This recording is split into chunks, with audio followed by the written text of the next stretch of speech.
小乔，第一次来这种场合是不是不太适应？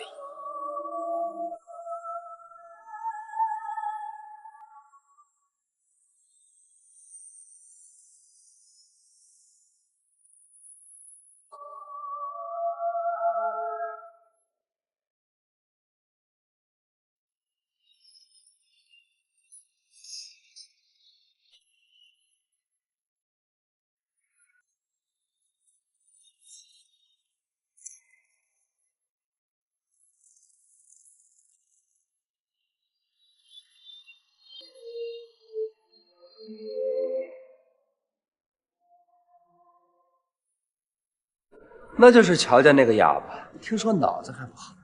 如今乔家已经破产了，他爸爸也死了。你说老爷子到底看上他什么了？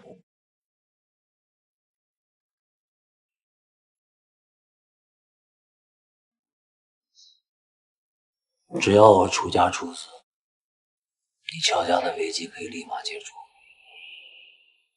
咱们马上就是一家人了。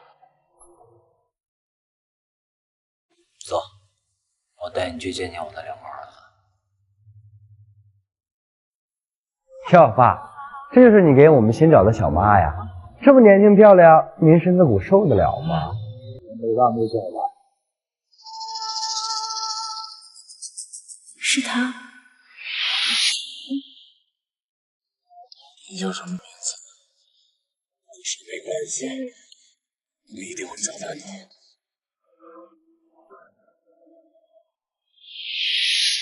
乔乔以后就是你们的小妈，对长辈要尊敬点。是，小妈。愣着干什么？叫人啊！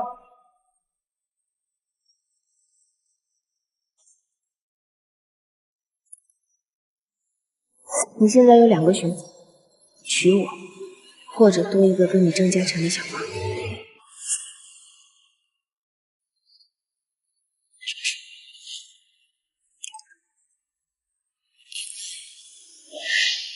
叫呀，大声叫呀！以后让你叫，说不定有人听见，就会来救你了。到底会不会？滚！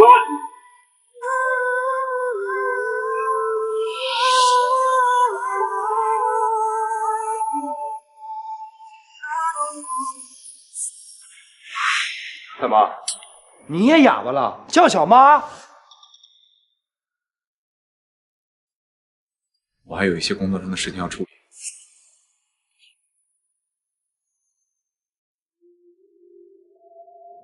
看来他没认出我。我在车上等你。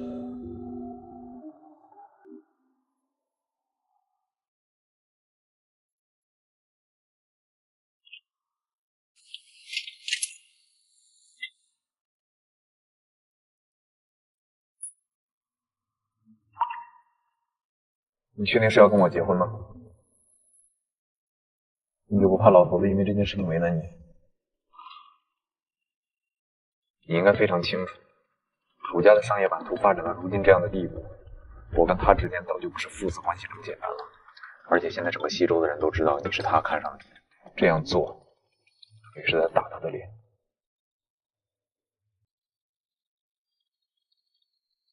不为难，其实我早就想这个结婚跟他翻脸了。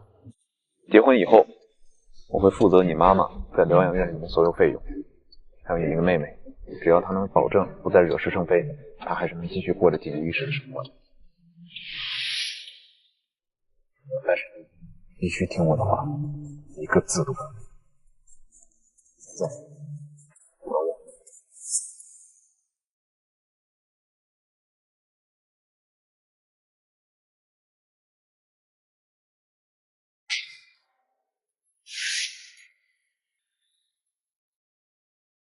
开车，民政局。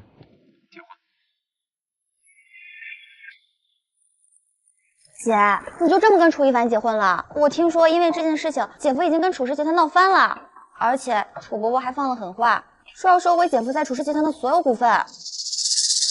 那妈妈在疗养院的费用？姐，你们才结婚3个多月，你就这么相信他？你该不会不知道他是一个私生子吧？而且我还听说他的亲生母亲生前是做那种事情的，跟很多男人睡过觉。姐夫到底是不是楚不过的亲生儿子，还不一定。知道了，以后我不会再乱说了。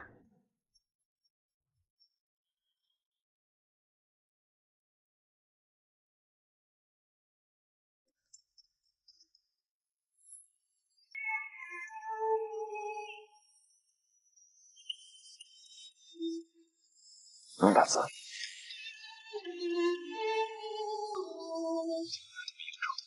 乖乖的，留在家里。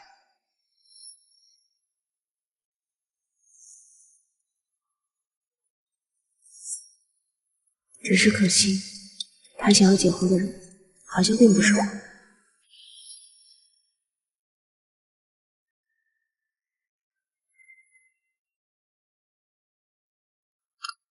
郎才女貌，真般配啊！谢谢。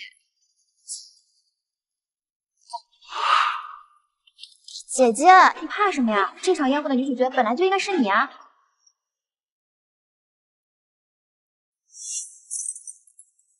姐夫，你太过分了！今天是你跟我姐结婚100天的纪念日，你竟然在这里勾搭别的女人！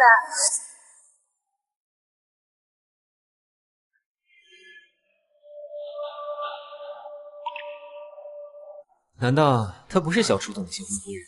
这位才是。我还听说小楚总的新婚夫人是个哑巴来的。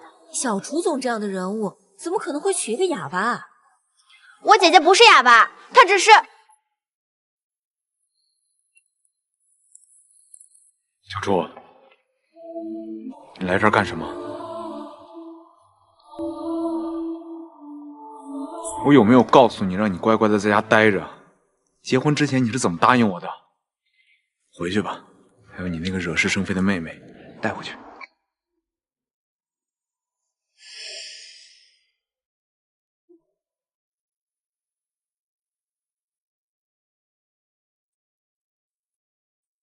她是我新招的秘书。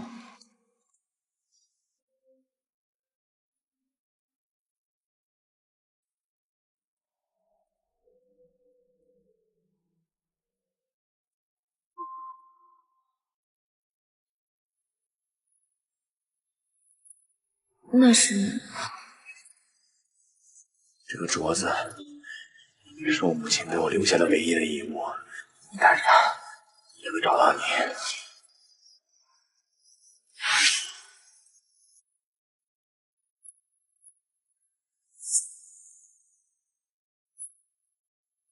你还愣在这干嘛呢？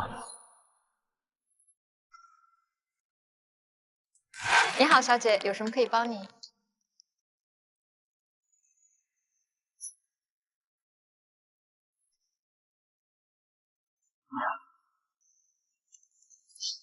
楚总业务繁忙，有消息不能实现。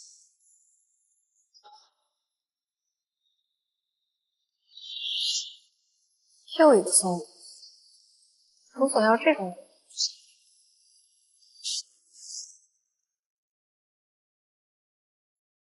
一凡哥，他在比划什么呢？看不懂。不是你该来的地方，还要磨蹭到什么时候？离开我等等。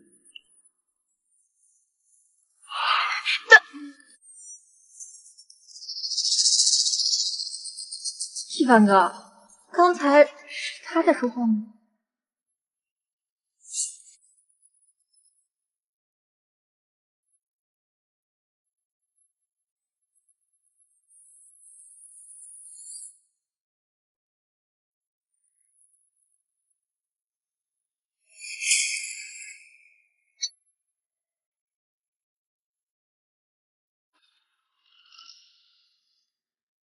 你实话告诉我，你是不是装的呀？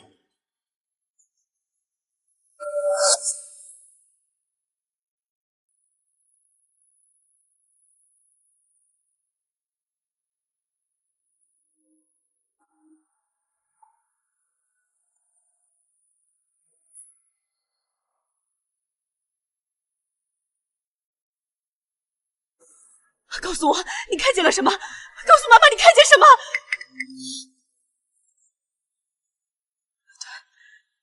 对，就这样，不说话，一个字也不要说。求求你，你爸爸的生意全都仰仗楚家，如果楚天胜完了，我们家就全都完了。你妹妹就快要出生了，我们家不能流落街头。妈妈，不要叫我妈妈，我的大女儿因为发高烧突然失语，成了哑巴。从现在开始，你不会说话，记住了没有？记住了没有？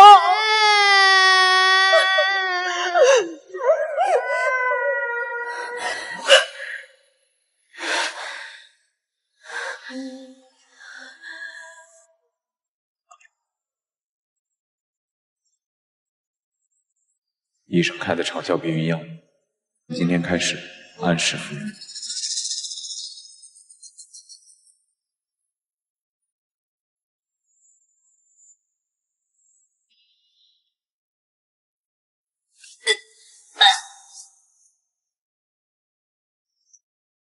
恭喜你怀孕了，通知孩子的父亲，他要当爸爸。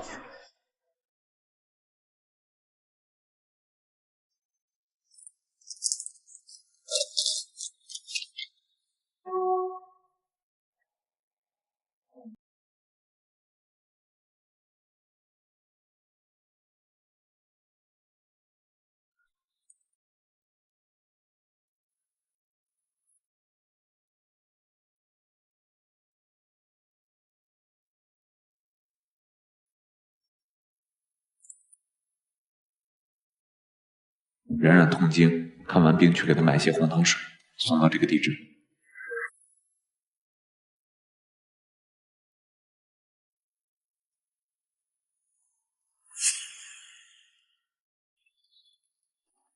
一凡哥，我只是生理期而已，不用住院这么麻烦的。你一个女孩子，怎么不关心自己的身体啊？有你关心就够了呀。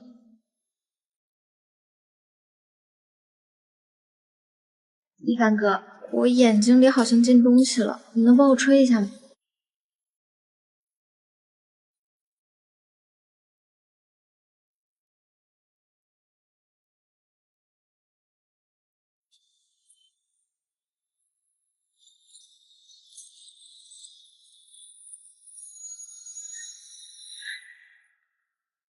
好点了吗？哦，对了，乔姐姐不是去买红糖水了吗？怎么现在还没有回来？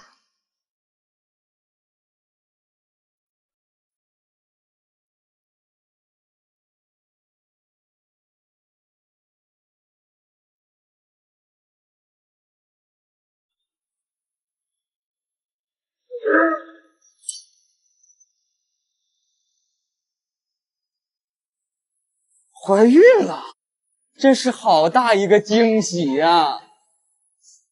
哎，不对，你老公好像还不知道这事吧？别着急，我现在就把这个好消息告诉他。小楚总，你老婆怀孕了哦！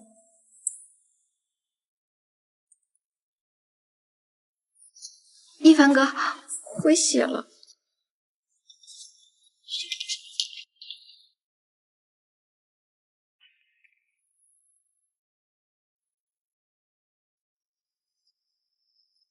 小楚总，你老婆怀孕了哦！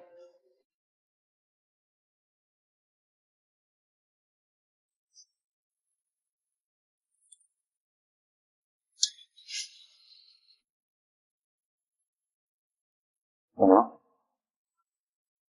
是垃圾信息，我已经帮你删掉了。你都不怀孕，看来你老公也不怎么关心你。要不你亲自跟他说？哎呦，你是个哑巴，不会说话。不过我这个手机可是安装了最精密的变声系统，就算你不是哑巴，他也听不出来你的声音。变声器，儿子，我是你爸爸。儿子，我是你爸爸。儿子，我是你爸爸。我就说是垃圾信息吧，这么低级的恶作剧，把他拉黑就好了。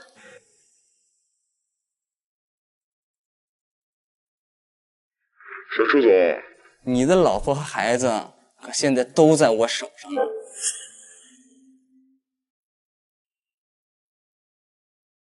小朱总，你的老婆和孩子可现在都在我手上。老婆、孩子，哼，小朱总，你不还忘了你有几个老婆了吧？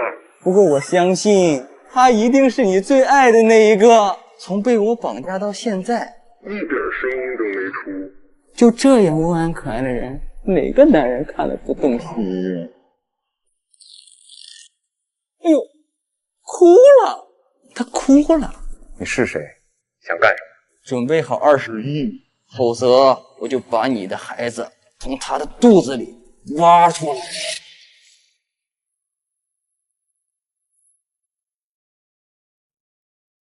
喂，小花，你姐在医院呢吗？医院？啊，对啊，姐夫，我姐病得这么严重，你怎么还不来陪她？不会又在跟那个狐狸精鬼混吧？朱总已经定位到夫人的手机，此刻就在这家医院里。看来他没有被绑架。你找到他的准确位置，然后派人送他回家。是。考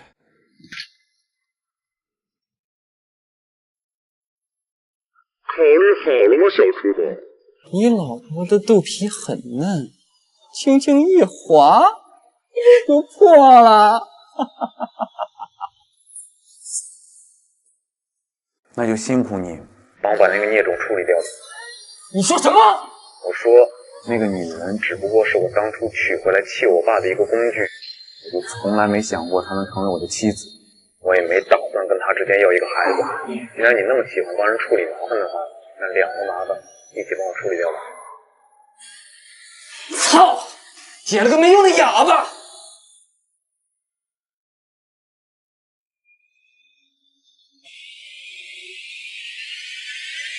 你再说一遍。啊！再说一遍！陈一凡，你再说一遍！你不是哑巴，你会说话。给我拿回去，我要他一字一句把刚刚说的话再说一遍。拿回去！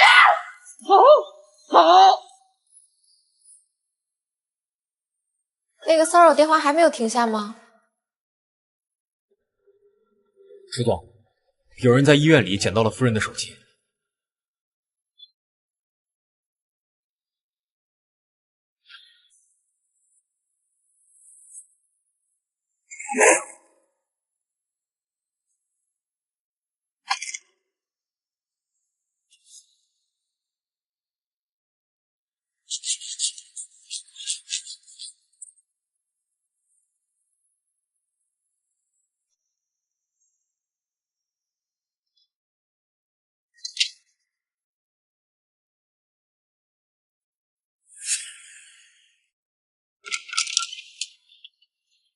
那里，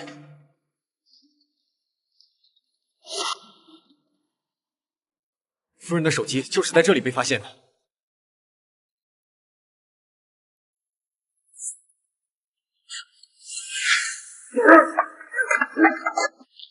来过这儿，确实是被绑架了。附近的监控设施都被破坏了，这里也有红糖水。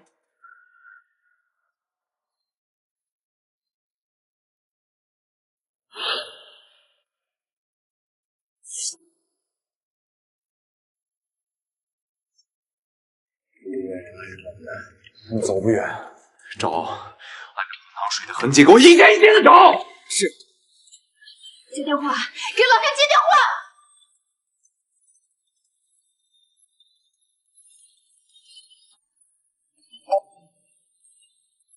你终于接电话了，楚一凡。说出你的条件。我这个手机安装了最精密的变声系统，它听不出来你的声音。原来他并不知道正在跟他通话的是谁。如果他知道了这个孩子的存在，既然你那么喜欢帮人处理麻烦的话，那两个麻烦一起帮我处理掉吧。不能让他知道。你在为了一个麻烦。你让他接电话，我现在需要确保人质的安全。你忘了吗？他是个哑巴，会说话。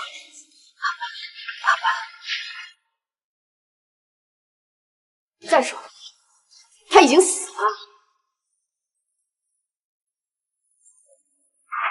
当你说出不认他这个妻子，要把他这个麻烦杀掉的时候，他就已经死了，是被你的冷言冷语杀死的。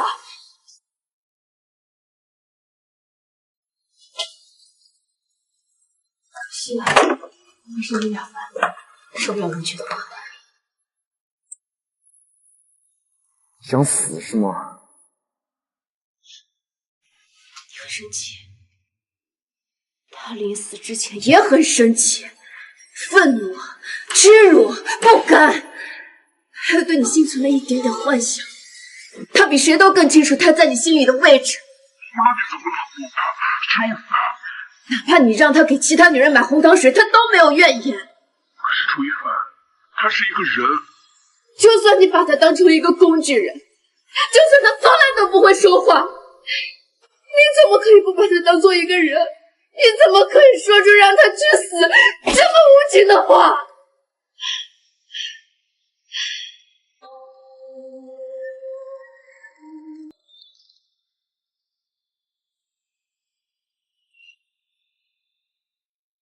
静儿，是你了，即使再痛，他都不会大喊大叫。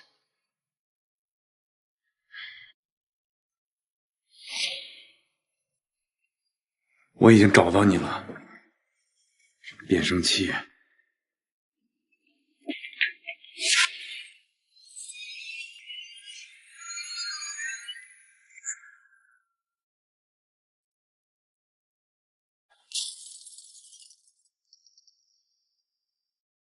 对不起，你的手机。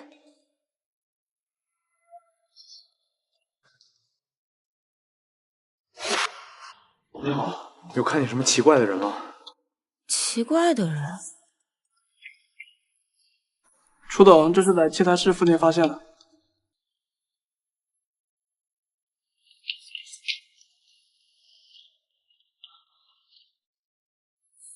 乔姐姐，一凡哥带着人到处去找你，你躲去哪里？你手机不是丢了吗？那你这是……该不会绑架这件事是你自导自演的吧？就是为了看一凡哥对你怀孕的态度。你真的怀孕了？放心，就算是真的，我也不会告诉一凡哥。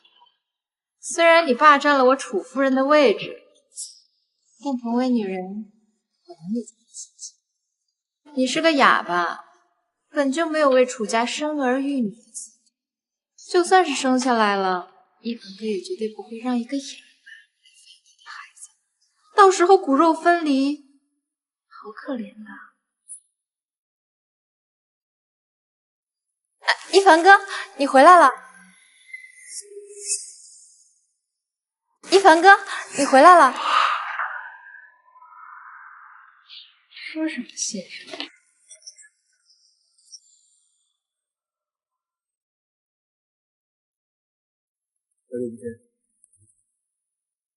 裴哥哥，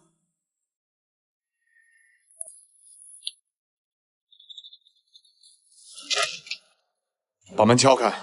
这里是医院，撬开不合适吧？这是楚家的医院，我说开就开。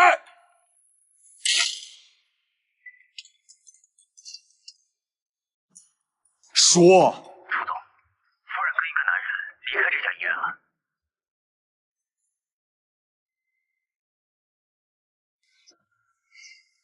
你从小就爱迷路，怎么一阵就出来了？他对你好吗？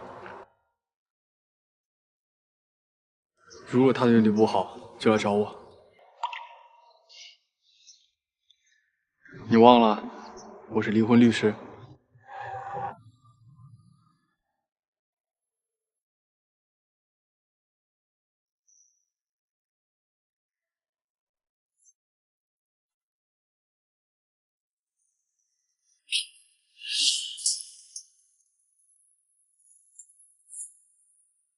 刚才在医院到底发生了什么？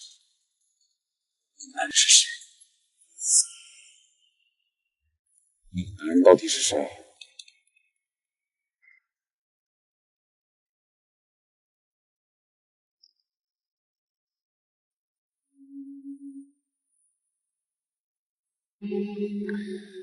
刚才在医院到底发生了什么？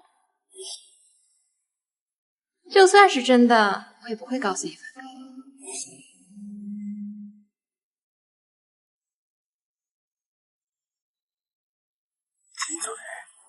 我眼睛里好像进东西了，你能帮我吹一下吗？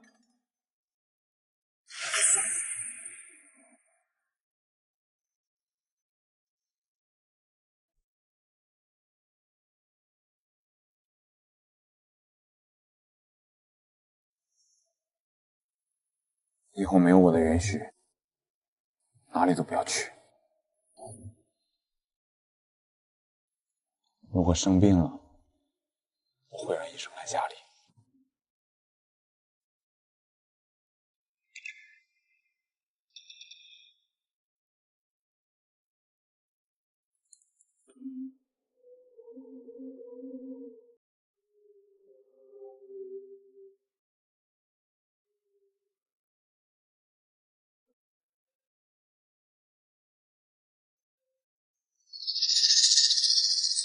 这样下去，她早晚会发现我怀孕了。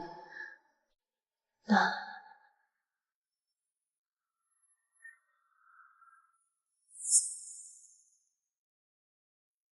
楚总，我们进去以后发现医院的器材室并没有人，但是窗户开着，不确定匪徒是不是翻窗逃走了。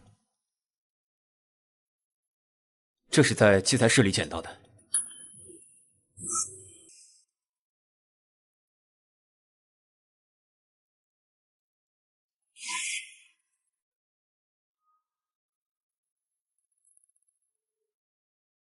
他手上有勒痕，他真的被绑架过，甚至被刀割断的痕迹啊！难道说器材室真的发生了绑架事件？可是夫人不是已经安全回家了吗？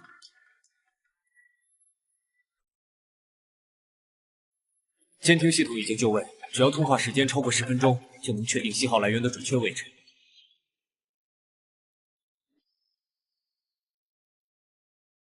我要的东西准备好了吗？我要的东西准备好了吗？小楚总，20亿这个数字对你来说不算夸张吧？不过我现在改主意了，我要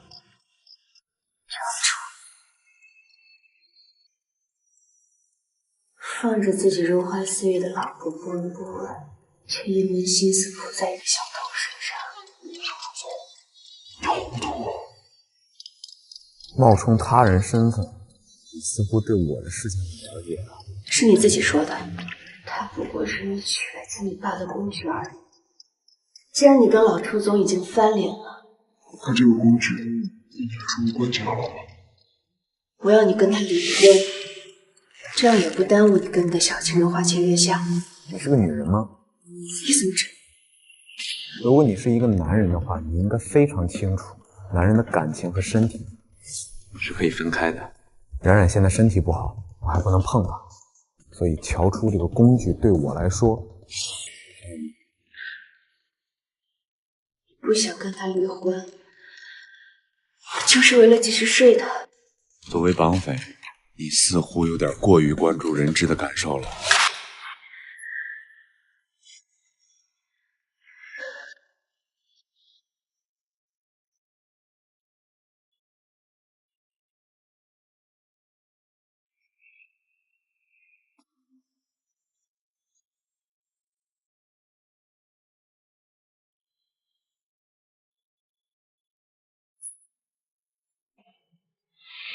通话时间不足10分钟，无法确定信号的准确来源，大概位置就在您和夫人居住的社区附近。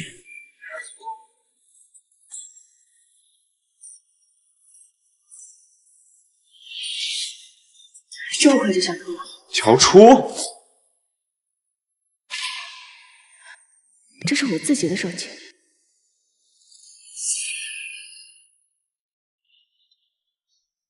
如果让他知道我是装的哑巴，他会不会怀疑？哎，说话！姐夫，我是画画。乔画。对呀，姐夫，我感冒了，嗓子不舒服。我姐说你们家有特效药，就让我过来啦。姐干嘛？他在洗澡。我看看。什么？你要看我姐洗澡？是。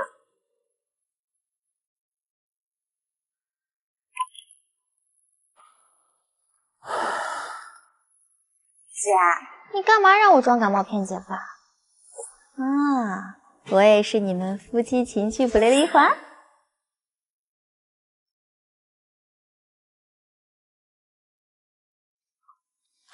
姐，你不会是偷人了吧？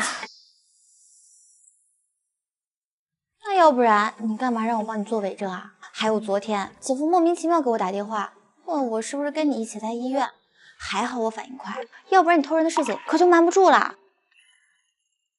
那不然的话，你一个家庭妇女，还有什么见不得人的事儿？偷了谁？是不是裴哥哥？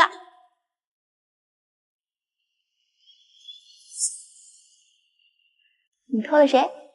是不是裴哥哥？哎呀，你不说话我就当你承认了啊！也难怪，如果不是3年前发生那件事情，说不定你们早就结婚了。要我说呀，裴哥哥就是那个渣男。哎姐，下次你们偷情的时候，把我也带上吧，我保证能给你们打掩护。万一要是被姐夫发现了，我就说裴哥哥是我的男朋友。哇！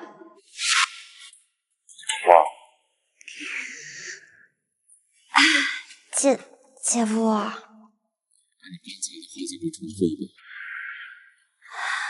裴哥哥是我的男朋友。上一句。裴哥哥给你这个渣男强迫。哎，姐夫，你什么时候进来的？我们刚才说的话。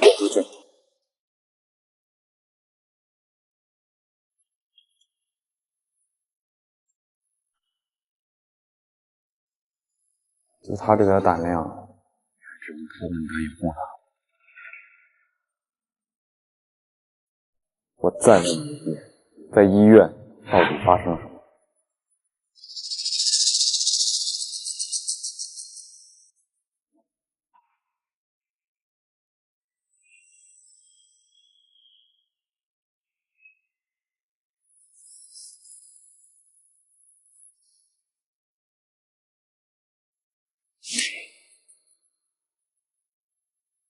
这个是在医院的器材室里面找到的绳子，那手上还有勒痕，怎么解释？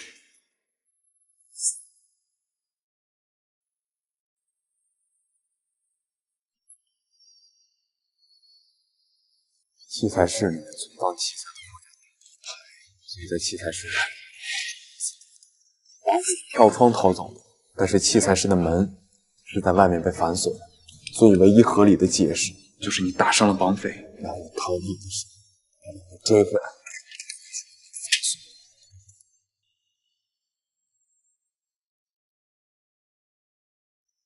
我在问你，回答。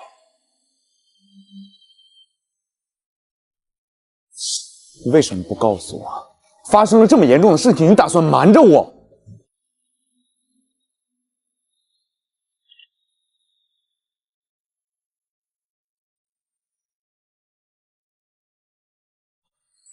那个女人只不过是我当初娶回来气我爸的一个工具，我就从来没想过她成为我的妻子。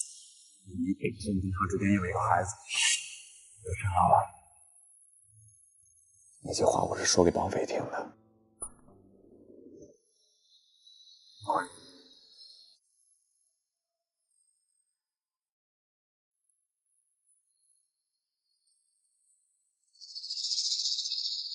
你老婆的肚皮很嫩，轻轻一划就破了。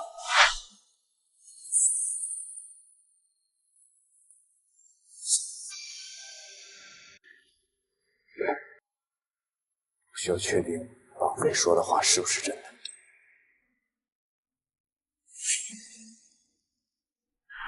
一凡哥也绝对不会让一个哑巴来抚养他的孩子，到时候骨肉分离，好可怜的。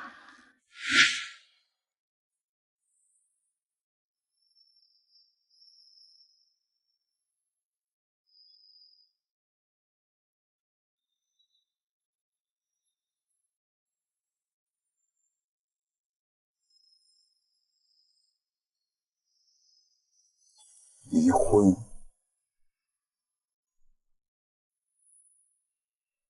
这些话是谁教给你说的？那个绑匪是有找过你了吗？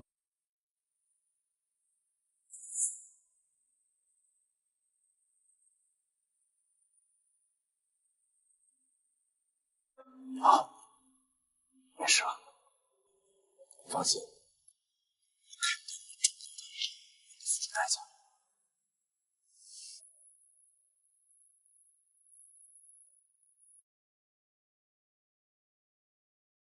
他不是可以被威胁的人。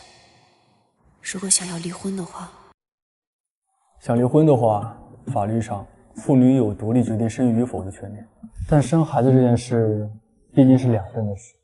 如果夫妻双方没有出现明显的感情破裂或者重大原则性问题，我的建议是尽量以商讨来解决。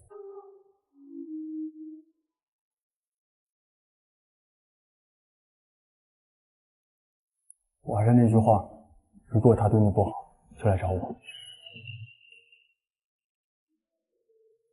我指的是我，不是找唐律师，你明白吧？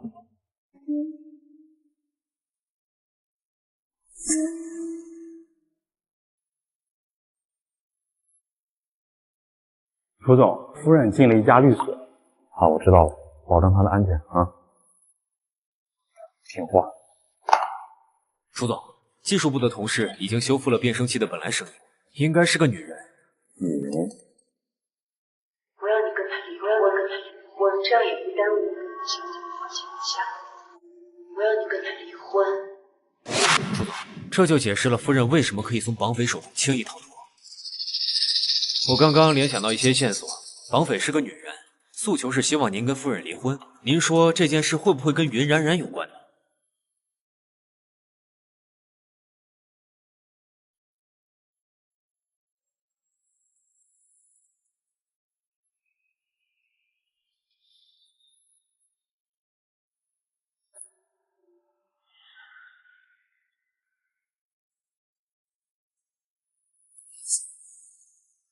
？3年前你突然出国，究竟是发生了什么？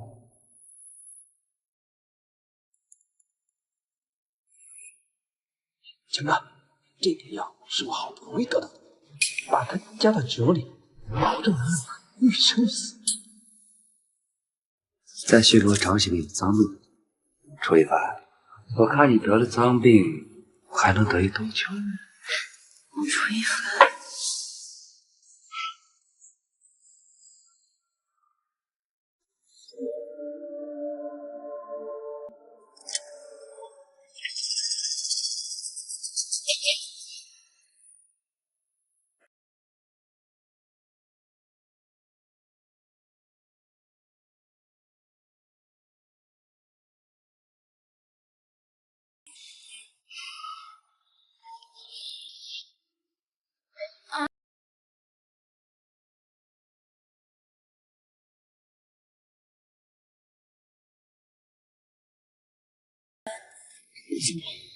我自己可以解决。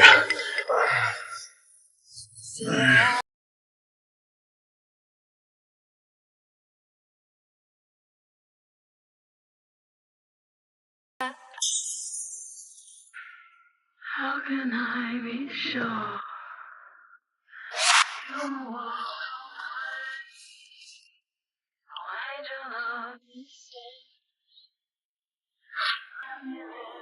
谁让你回来的？你怎么这么不听话呀？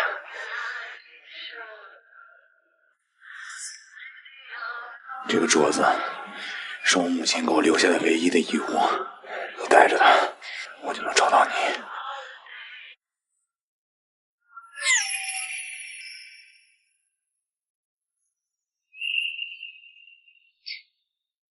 所以你一回来就结婚了？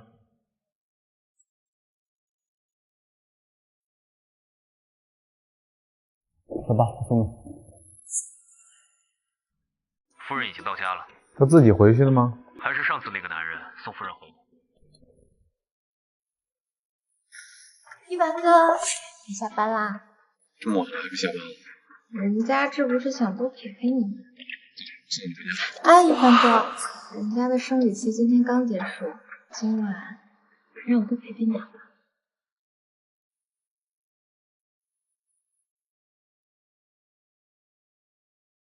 冉冉，这个镯子真的是你母亲给你留下的遗物吗？当然了，一凡哥，这是我母亲留给我最珍贵的东西。楚总要这种女人的东西干什么？楚总，镯子很漂亮，哪来的？哦，朋友送的。楚总，人家还没有男朋友呢。这镯子看起来很贵重，不是男朋友怎么会送这么贵重的礼物？其实这个是我母亲的遗物，楚总要是喜欢，不用了，既然是你母亲的遗物的话，就带着吧。明天来我办公室报道。我升职了。恭喜你啊，云秘书。把刚才监控调出来发给我。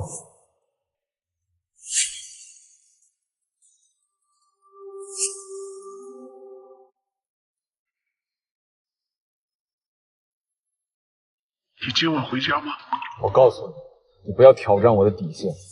别墅面布满了我安排的保镖，如果你敢靠近他一步的话，我一定会让你原形毕露。平时不在乎他的小长嘴是为什么？你是真的想保护他，还是想把他作为诱饵，替真正你想要保护的人承担所有风险？这件事情对你来说很重要吗？当然，我是一个绑匪，只有拿捏住对方的软肋，才有继续谈判的资格。楚一凡，你的软肋是什么？带着他，我就能找到你。我没有那种东西。那你还真是冷血。是人都会有软肋，有想要守护的人和事儿。既然你一直把他当做诱饵，那不如把他给我。你跟他离婚，交出。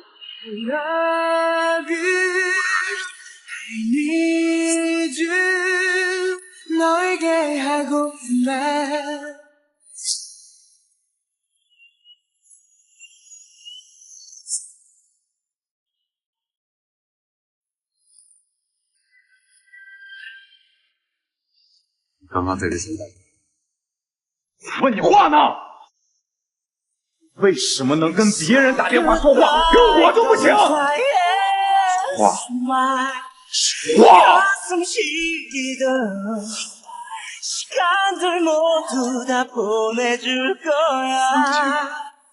我的哑巴妻子会说话，你告诉我，我应该怎么冷静？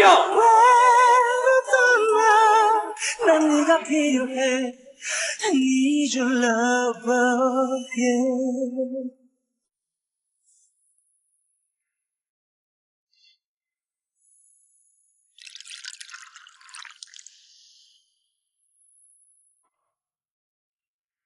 하늘에 닿을 만큼 높은 걸요. 바다를 품을 만큼 넓은 걸요. 他到底在想啥？ 이렇게는 마음은 물들어가고 있어요. 그대의 그 향기들로 이렇게 love you, love you, love you 사랑해 따스해 너만 생각하며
睡了。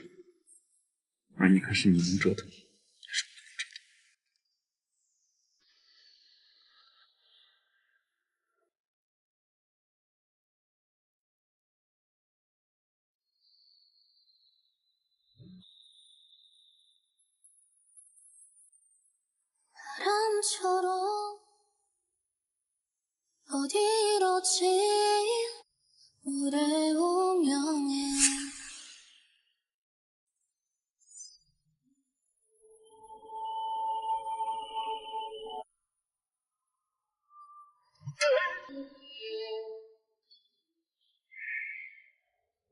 哎，你去哪儿啊？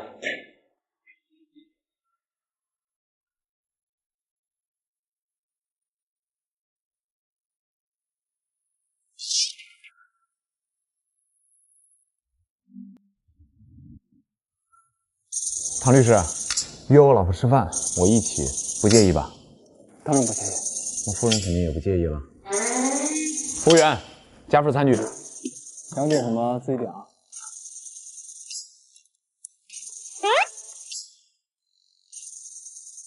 他海鲜过敏，吃不了。他怎么知道？那就来吃块肉吧。太肥了，他吃不下。小楚总，你很了解小楚吗？我老婆我肯定了解啊。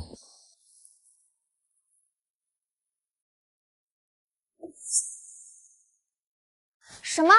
姐，你到现在都没有告诉姐夫3年前你救他的事情，为什么呀？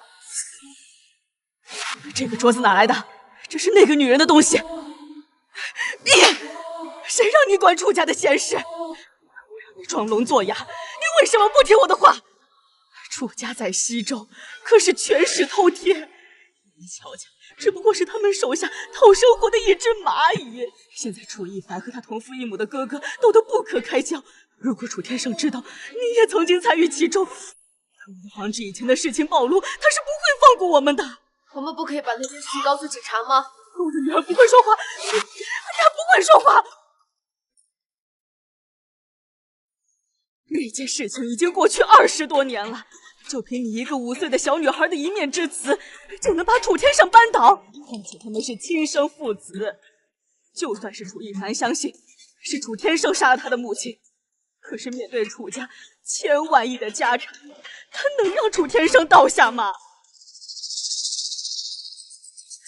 血浓于水，何况在金钱面前，一个早已死去的人根本不值一提。乔乔，妈妈知道你是个正直的孩子，但是你现在必须马上跟我出国，我和爸爸会带着妹妹很快去找你的。只要我们一家4口安全了，我会让你把那个真相说出来的。答应我，乔乔，妈妈求你了。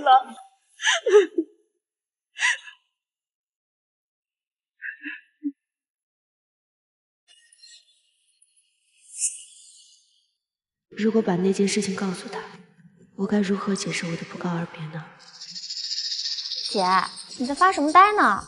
我不管，我现在就要把这件事情告诉姐夫。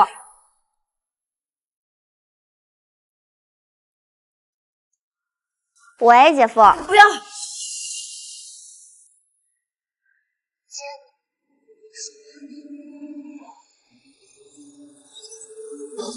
小花，你跟谁说话呢？刚才谁的声音？我没跟谁说话呀。你打电话你说。哦，没什么事，正想你了。问你在干什么呢？小初是不是在你旁边？没有没有，那你先忙吧。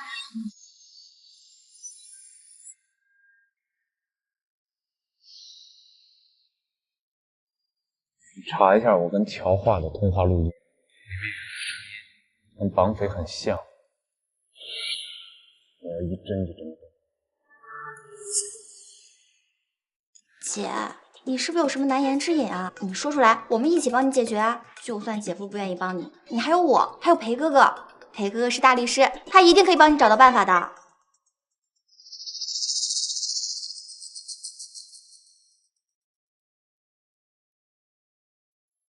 你好像有很重要的事。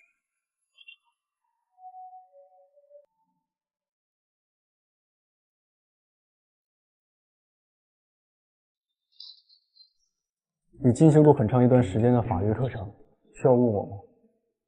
刑事诉讼法第48条，生理上、精神上有缺陷或年幼，不能正确表达的人，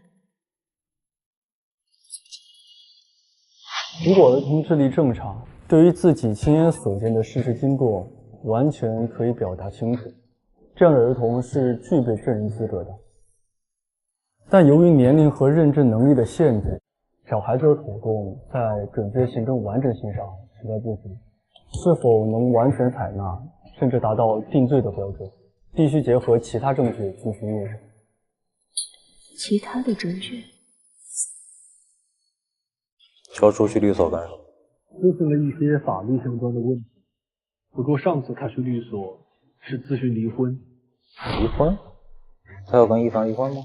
似乎是因为二少爷身边那个叫云冉冉的女人。云冉冉？董事长你好，我是楚总身边新来的秘书，我叫云冉冉。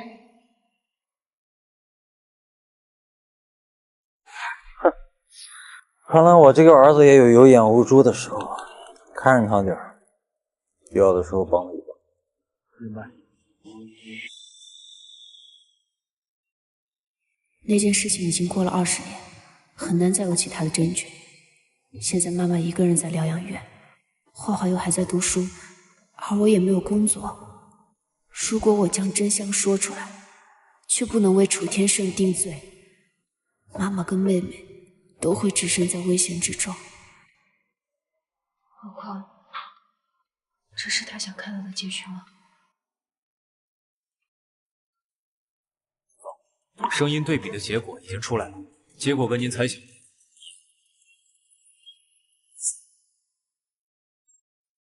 就算他从来都不会说话，你怎么可以不把他当做一个人？你怎么敢说出让他去死这么无情的话？不要！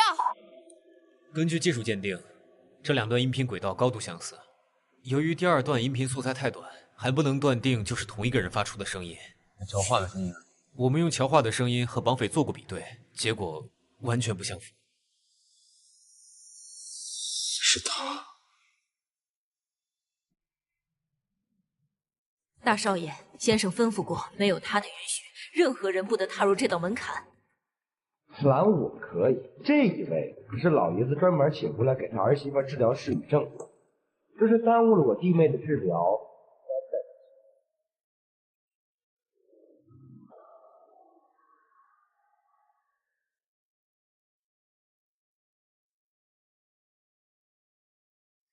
弟妹啊，这治疗方式啊可能有些疼，你要是受不了就叫出来啊。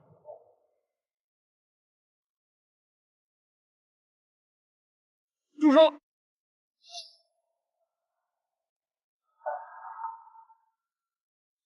先生，你回来的刚好，他们……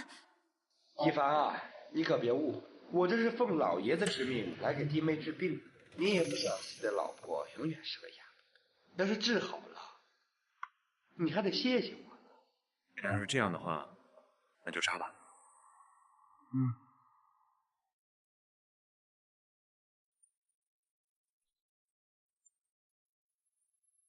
一下，怎么了？你不是不心疼你媳妇吗？我心不心疼我老婆，你怎么知道？整个西周谁不知道啊？你才刚结婚就跟你的秘书搞到一块儿去了，名车呀、名表啊，流水一样往那儿送。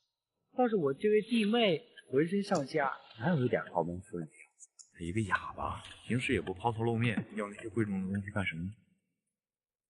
弟妹，瞧瞧，这就是你选的男人。这要是当初你跟了我爸，当了我们小妈，何至于受这种屈辱？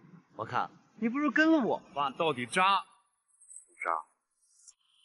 你不知道老爷子抽了什么，突然让我带着假医生瞧出能不能？一个哑巴怎么能说话？扎，马上给我扎！不过我提醒你一点啊，好好想一想，老爷子当初到底看着的是什么？在这么多人看着，别一针扎下去，扎不好也就算了，但万一要是他开口说了点什么不该说的话，难道他已经察觉了？老爷子到那个时候不会轻饶你啊！你这话什么意思？他怎么可能拥有老爷子的把柄？爸好不好色你可清楚吗？不可能！行了，你爸今天派你过来，不就是为了试探一下会不会说话吗？你怎么知道？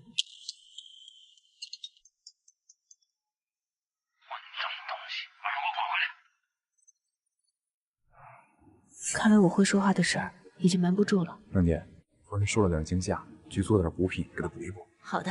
小野，老弟啊，刚才那话什么意思呀？跟哥说说。干！老弟啊，走啊！干嘛呢？难道怀孕的事儿他也知道了吗？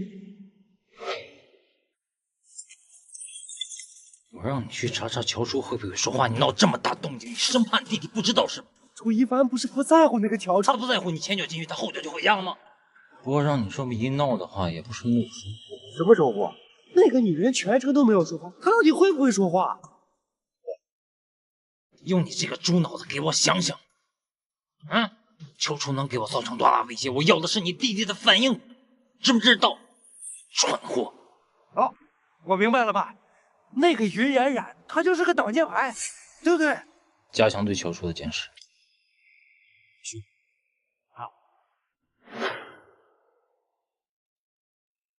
哎，爸，乔楚手里到底有一个什么把柄？不要忘了别人，办好你的事。好。哎，爸，我那20亿，一凡，我的好儿子，如果哪天我要动乔楚，你会是什么反应？老爸，咱们之前已经跟绑架乔楚的绑匪确认过，乔楚会说话，是在装一方，是不是应该在他说出那件事情之前？楚强这个蠢货一闹的话，现在全世界都知道乔楚拿着我的把柄，万一他有任何三长两短的话，一定会怪在我头上。当务之急是让他赶快离开一方。他不是怀孕吗？你知道怎么办？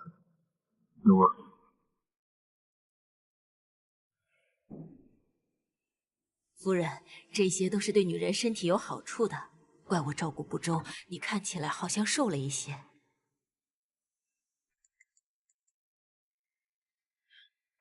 这些都是先生要求做的，既然先生发话了，夫人，你好歹吃一点吧。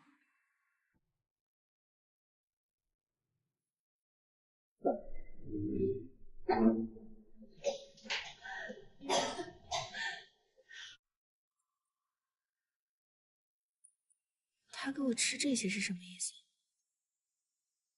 难道他都已经知道了？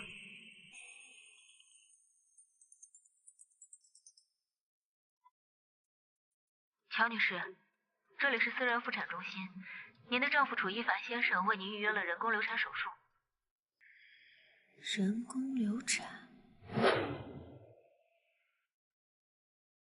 楚总，这是夫人在遭遇绑架那天医院的就诊记录。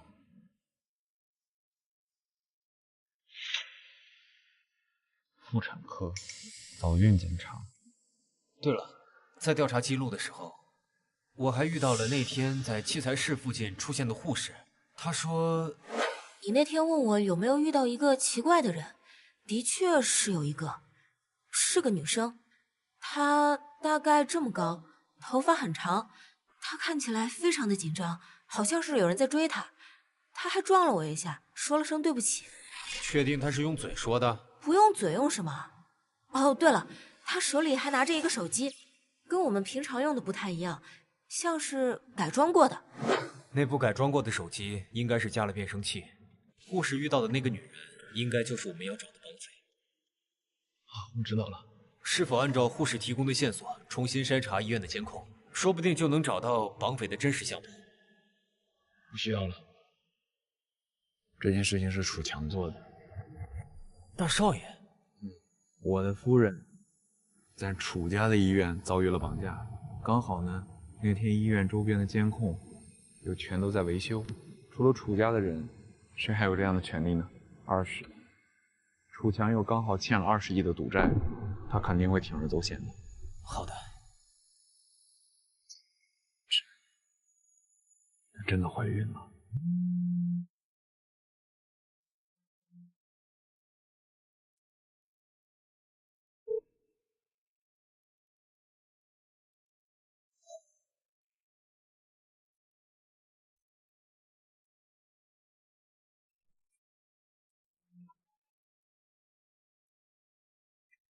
经12点了，睡这么晚吗？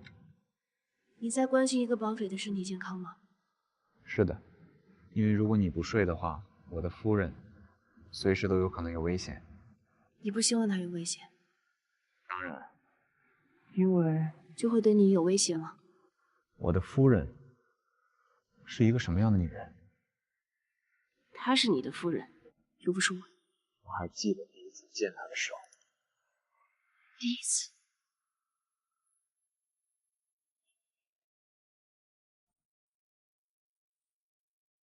拿完。拿回来！整天抱着个死人桌子，这么喜欢八卦，不如跟他去死吧。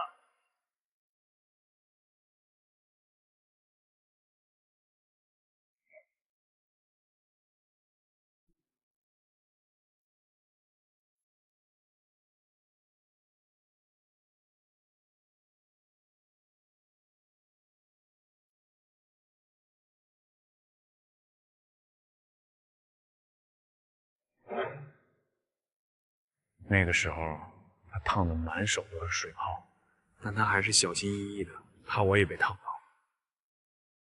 他没有喊疼，他甚至没有发出一丁点的声音。你居然还记得？可是从那以后，我就再也没有见过他了。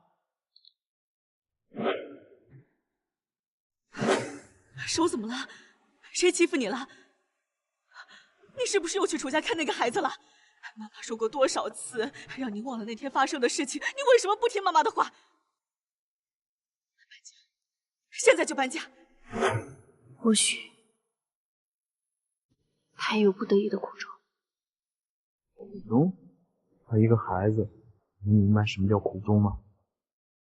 只不过是大人说什么他就做什么而已。可是他现在已经长大了，不是吗？所以我不明白，为什么我明明已经告诉过他，不要让任何一个人有伤害他的机会，可是他呢，却还是让楚强踏进了我们的家门。乔乔，这是止疼药，你赶紧吃了。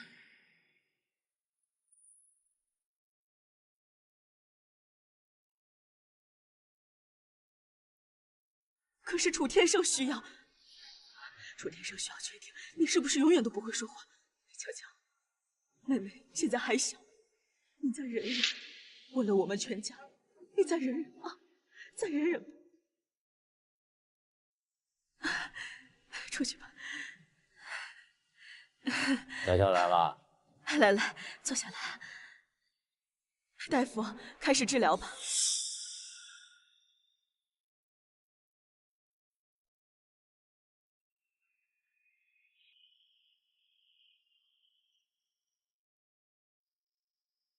女儿，忍一忍，再忍忍就过去了啊。因为这些事情，他都已经习惯了。我还不能习惯。你是在为他打抱不平吗？我只是在责备我自己的无能。我不知道在他身上发生过什么，我也不明白为什么。每一次和我接触过后，他就会在我的世界里面消失的无影无踪。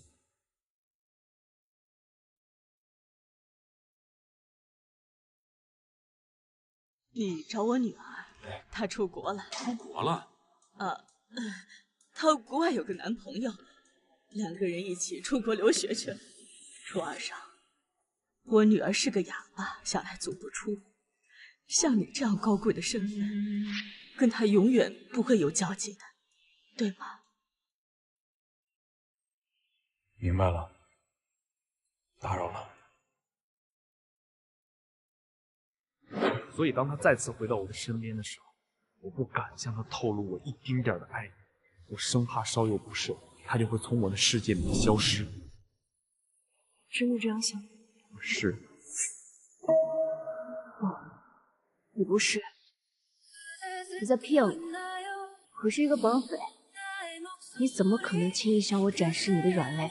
你之所以那样说，是你想让我以为只要抓住强冲，你就会满足我的任何要求，而你真正在乎的人就可以高枕无忧。不然你怎么会给他预约人工流产手术？无常，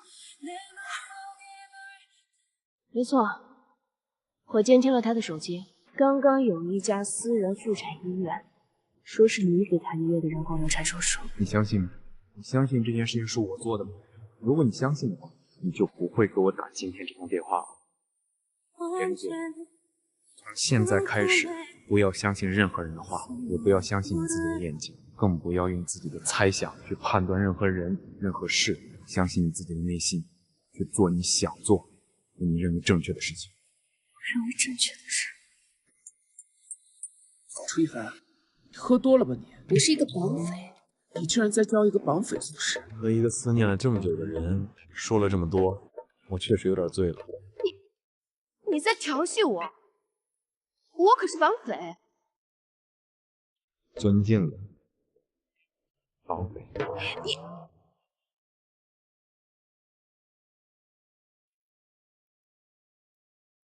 肯定是喝多了，他绝对是喝多了，不然他怎么可能跟我一个绑匪说这么多话呢？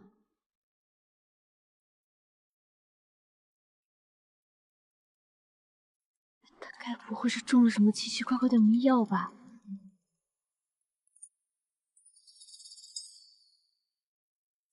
不行，我要是现在让他回来，能个齐心的，我子不能说是绑匪告诉我的制作药了吧？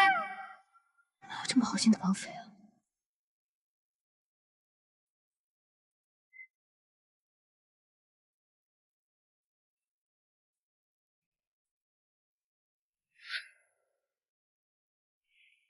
这太近了。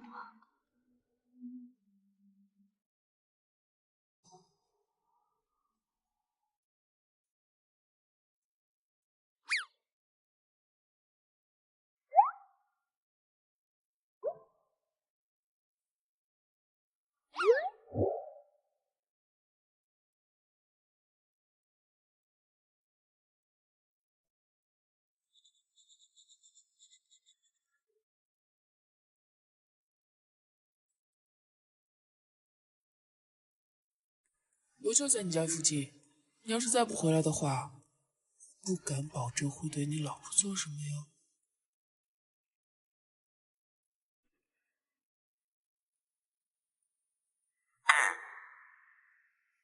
他要是回来问我怀孕的事情怎么办？还有装哑巴的事。他那天对楚香说的那些话，你好好想一想，老爷子当初到底看上他什么了，带上这么多人看着呢？你这一针扎下去，扎不好也就算了，那么万一要是他开口说了点什么不该说的话，我已经猜到什么了吧？如果他知道我要把他的亲生父亲送进监狱，先生回来了。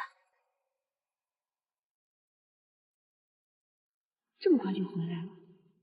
难道他真的很关心我？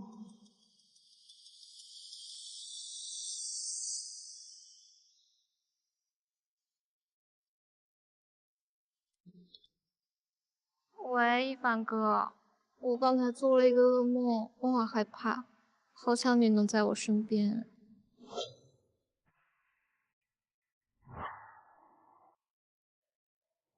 现在在工作，明天给你买一台小人奔跑车。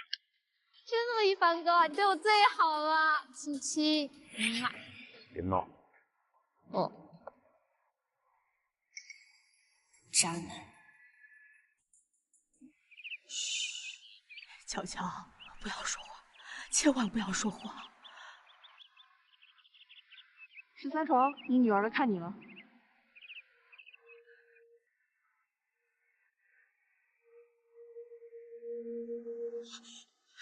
你说什么？你要把楚天胜当年杀妻之事公之于众？发生什么事了？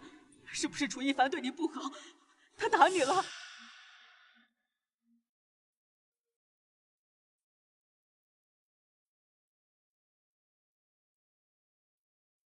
那为什么这么好的日子你不想过了？我怀孕了。谁让你说话的？谁让你开口说话的？妈，我怀孕了。之前那些事情我欺骗了所有人，难道我还要继续欺骗我的孩子吗？不，乔乔，你是清楚的，凭你一个人的供词，根本不足以给楚天胜定罪。就算那些事情被重新调查，在他被定罪之前，他是不会放过我们母女3人的。楚一凡会帮我们的。他为什么帮我？他们可是亲生父子。他是一个好人。好人？好人就不会生气了？好人就必须帮我们吗？乔乔，被害的是他亲生母亲。是啊，他很爱他的母亲，他恨楚天胜。他们是父子，就算他们父子斗争的多么激烈，他终究还是姓楚，他们才是真正的利益共同体。他责怪只能是你，怎么瞒了他这么多年？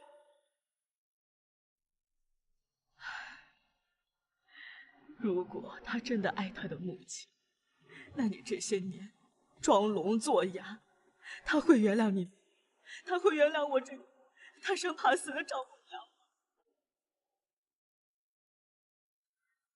既然已经怀孕了，就安安稳稳的把日子过下去。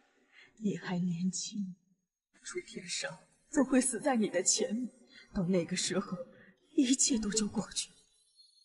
难道要让凶手一直逍遥法外吗？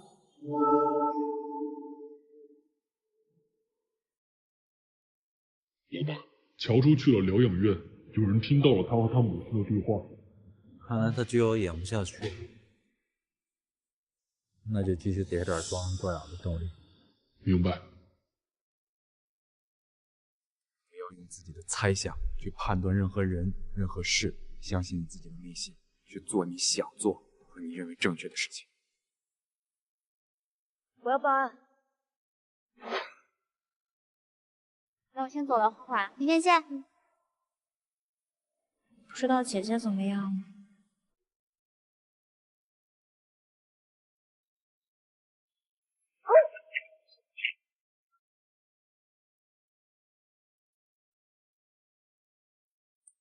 在哪？我出来了。花花呢？家人在哪？告诉我。乔小姐，你的母亲希望你能安安稳稳的生活，你的妹妹需要你作为她的经济来源，而你的丈夫怀里抱着别的女人。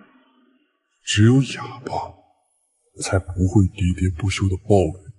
是不是我只要一直当一个哑巴，你就不会动我的家人？我只是想让你看清你丈夫的真面目，看看这样一个男人值不值得你为了他而让自己的家人置身险境。这个时候，那辆限量版跑车应该已经到集团公司楼下了，也是夫妻共同财产，去把它抢回来。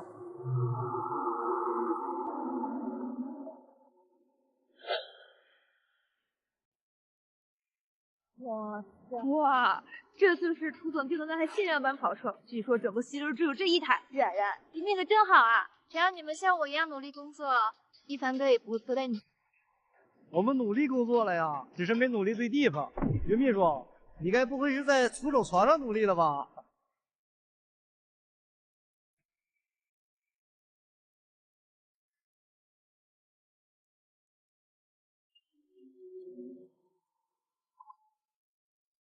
真的要这样做吗？你这么软弱，等到跟楚一凡离婚的时候，难道打算净身出户吗？到那个时候，你妹妹的学费，你妈妈的疗养费，还有你肚子里的孩子，我可以自力更生。花花，你妹妹醒了，她的酒量可不太好，别让我太失望。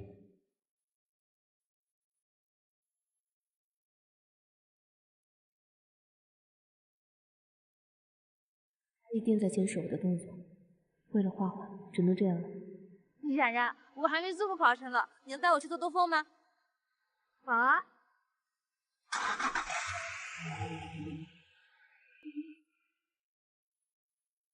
夫人，这是谁啊？冉冉，你怎么叫他夫人？听说楚总夫人好像是个哑巴，他看起来好像不会说话的样子，难道真的是夫人？喂，你个哑巴，说话呀！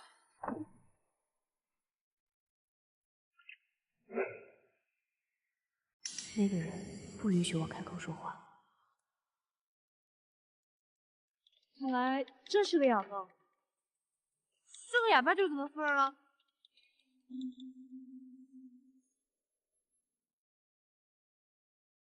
你怎么可能？我们夫人虽然是个哑巴，当初乔家还没有破产的时候，我们夫人也是个千金大小姐，怎么可能像你这样没有素养？夫人一向人气很盛，今天难道她也想要这辆跑车？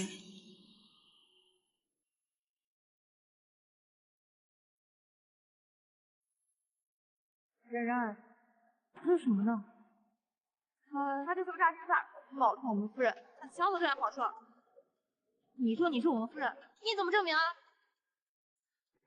在场只有我们，如果我承认他的身份，那这辆车……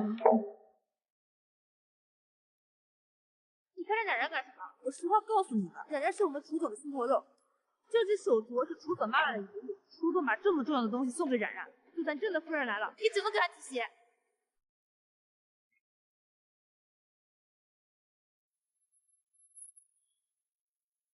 乔楚，叔公，你干嘛呢？乔叔，难道她真的是夫人？一凡哥，我不知道做了什么惹了夫人不开心。夫人打我一巴掌，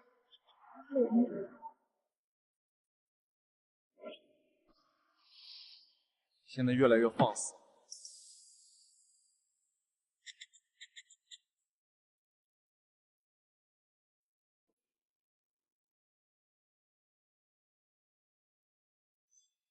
到底想干什么？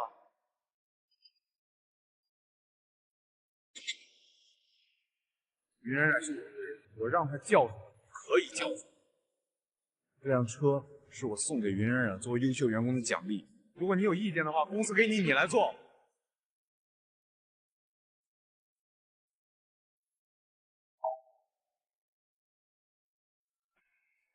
冉冉，你没事吧？我就说吧，有楚总给你撑腰，就算真的夫人来了，也不会把你怎么样。别这样说，楚总不是是非不分的人。场面风大，回去，省得着凉。没钱给老子还赌债，却有钱给小贱人买跑车，心头肉。小贱人，你给我等着！我已经按照你的要求做了。但你没有做到。你只说让我去抢，并没有说一定要抢到。你果然很聪明。没错，这只是一项我对你的服从性测试，而你的下一项是跟楚一凡离婚。我试过了，他没有要离婚的意思。那是因为你还没有找到一个合适的理由。只要你肯听我的话，我不仅能让你顺利离婚，还能让你从楚一凡手中分走足够的财产。足够维持你和你家人后半辈子的生活。可是画画现在，他现在很安全，只是下一次就不是灌酒这么简单了。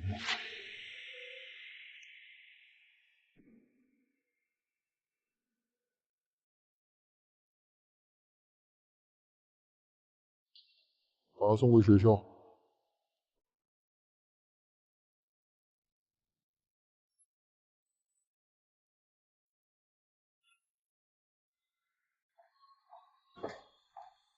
一凡哥，我给你煮了一杯咖啡，温度刚好。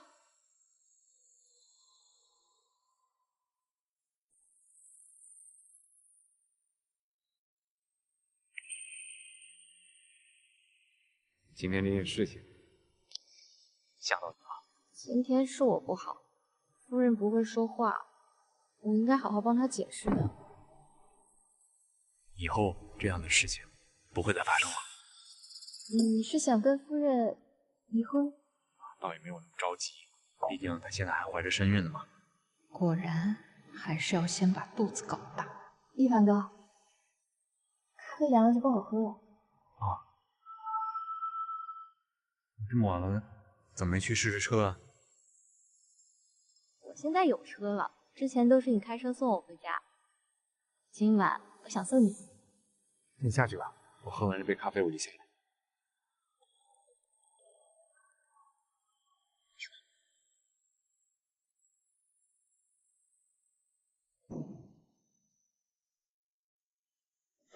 我不仅能让你顺利离婚，还能让你从楚一凡手中分走足够的财产。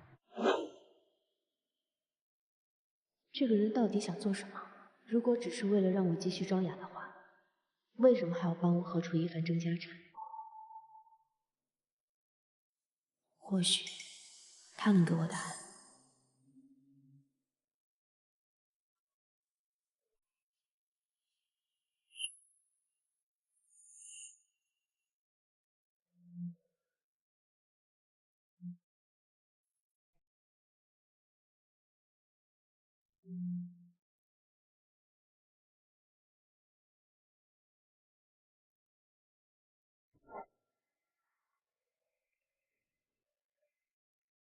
挂断了。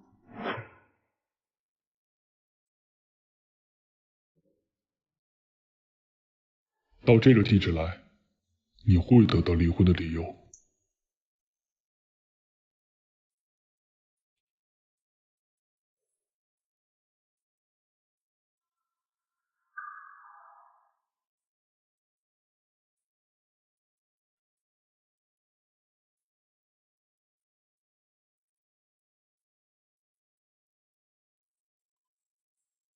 人已经送上床了，你可以上来了。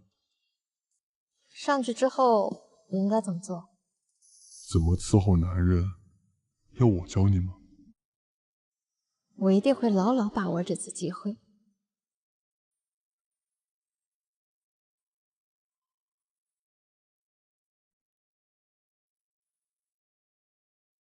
一凡哥，我终于要真正成为你的女人了。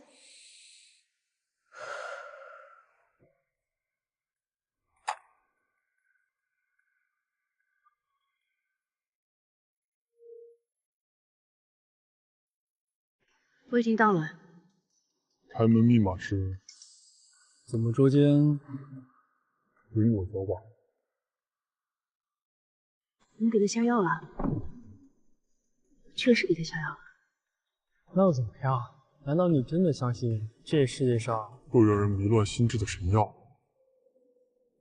这世界上只有两种男人：好色和假装不好色。没有男人能够拒绝本能的欲望，除非他不信。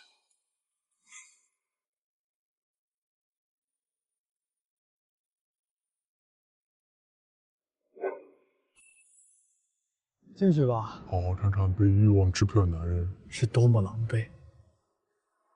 记得拍照。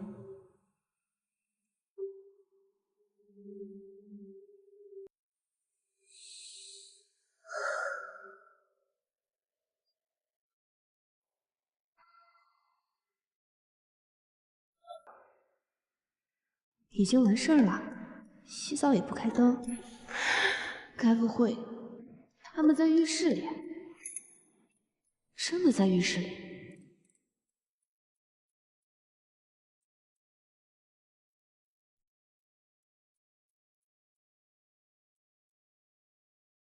我洗好了，该你了。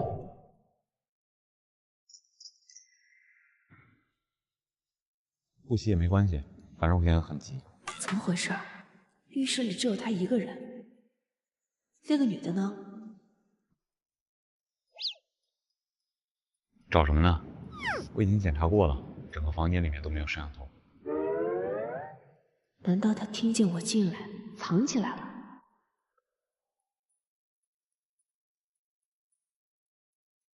藏哪儿去了？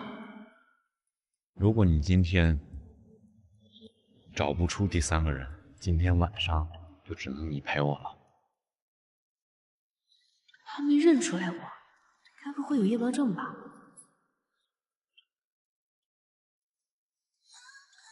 楚一凡，看清楚，我是你老婆。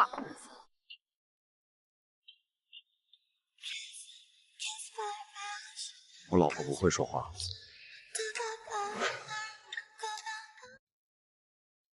你早就知道了。我是第几个？什么？我是第几个知道你会说话这件事情的？ 5个、6个，还有第7个。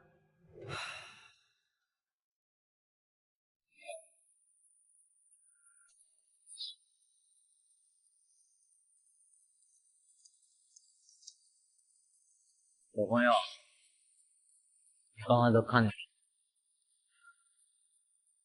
你要不说话的话，叔叔会搁在你的手里。 乔乔，这怎么了？这怎么了？快起来，快起来！这是你家孩子呀？是啊，我这孩子从小就是个哑巴，不会说话。医生说他的智力发育有问题，到现在还没叫过我妈妈呢。这么说的话，他不能像正常人一样交流的渴望。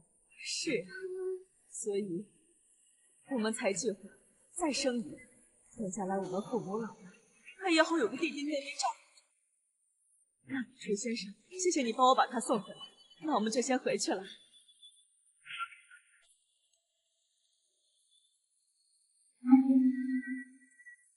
你的球。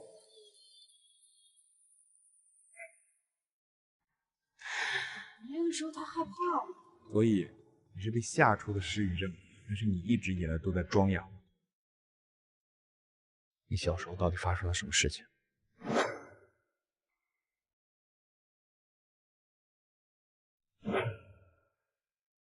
如果他真的爱他的母亲，那你这些年装聋作哑，他会原谅你吗？他会原谅我这个他生怕死的丈母娘吗？他会接受我们的孩子吗？又哑了。林冉冉呢？你跟他来开房，你不知道去哪了？我是被下药了。怎么总被下药？啊？那你要说这件事情的话，那我得感谢冉冉。当年要不是她帮了我，说不定啊，我就不知道被什么来路不明的野女人给生吞活剥了。野女人？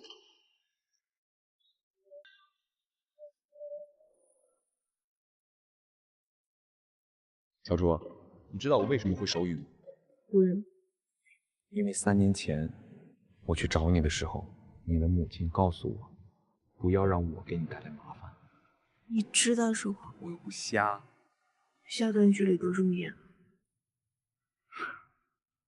所以从那次以后，我就在不断丰富自己的语言，主动去学习了手语，期待的就是跟你的再次重逢。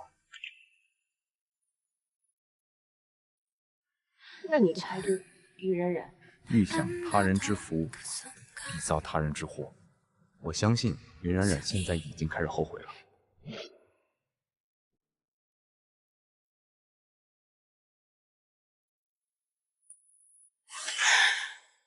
你们是谁？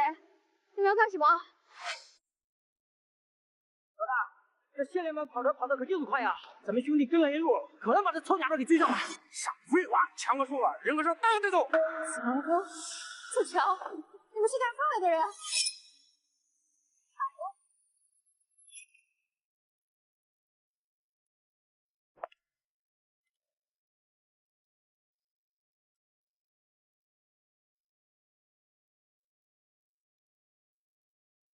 看来事情进行的很顺利。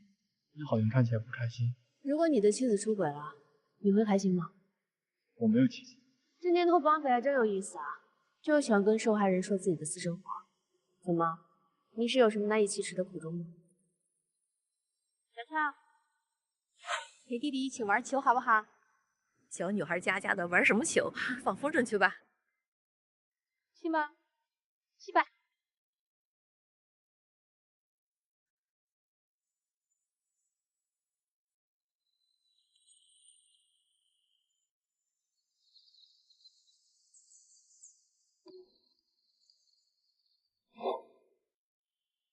没有。你输了。什么？他的房间没有其他人，只有他一人。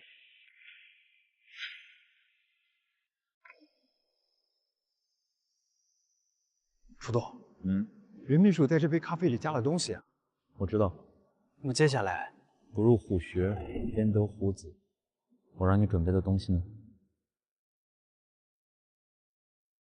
这场戏演了这么长时间，这时候该收尾。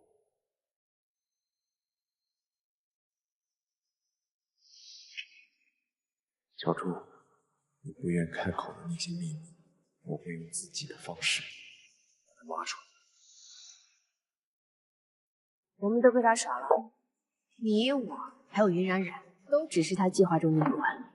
检查一下你右方上衣的口袋吧，里面有一个定位器，是他放进去的。这是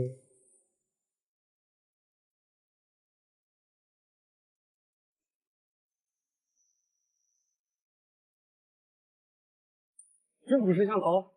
你在绑架乔画和送楚一凡去酒店的时候，都戴面具了吧？现在你的脸上只带任何东西。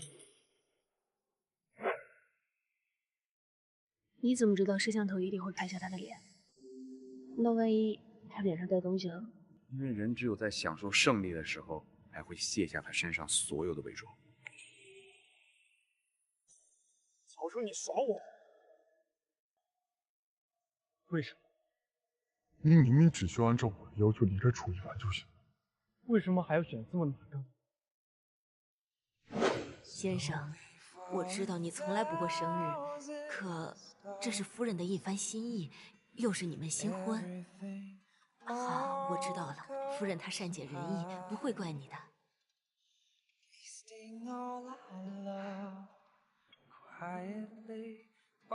夫人，先生在南州出差，这单生意非常重要，所以。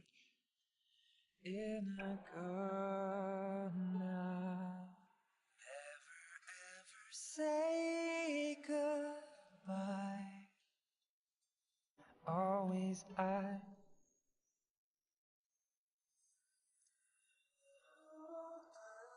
是他回来过。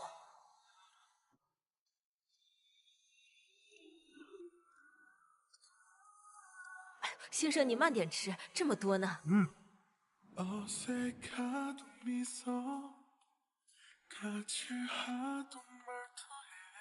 我俩比这正经，光打包。早点休息。因为无论他如何假装对我冷漠，我始终相信他的心是热的。既然如此，就别无选择。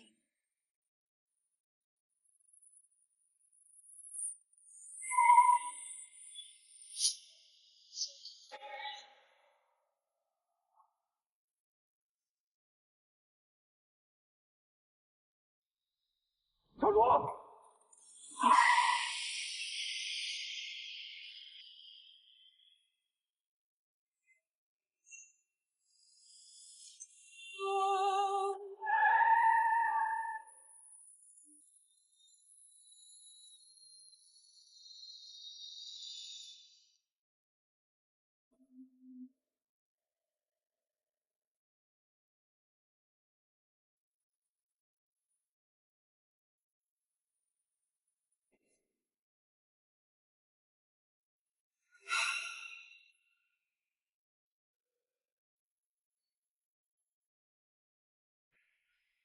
其实我能猜到你的身份，但我还是希望你的脸别太让我失望。好好休息，家里比较安全。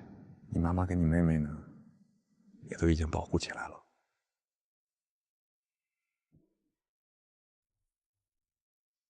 楚一凡，你叫我什么？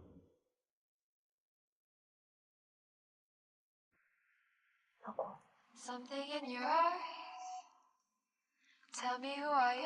我承认，我不会因为3年前你救过我，我就因此深深的爱上你。但是我们现在是夫妻，做夫妻，就算没有感情，也总得讲义气吧。讲义气？你身上的那根风筝线，我肯定会将它扯断。到那个时候，你想要爱情或者自由，我都给你。可是我不敢说，就是害怕失去你。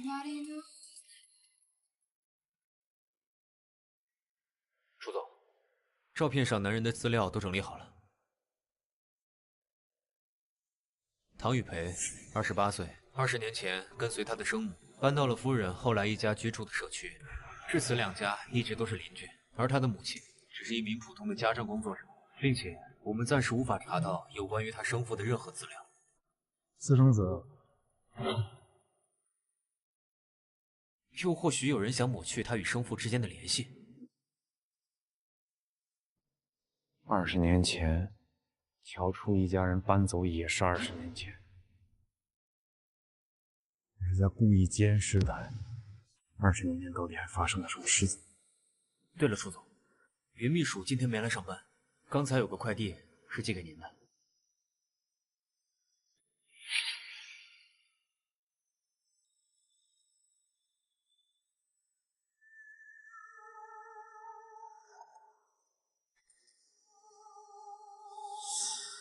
这是云秘书手上戴的，这是个假货，也是辛苦他们大费周章的给我寄回来。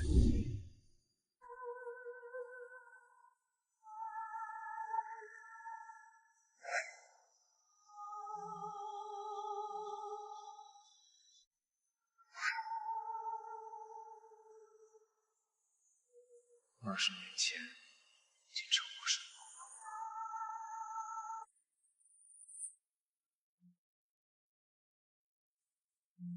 不接吗？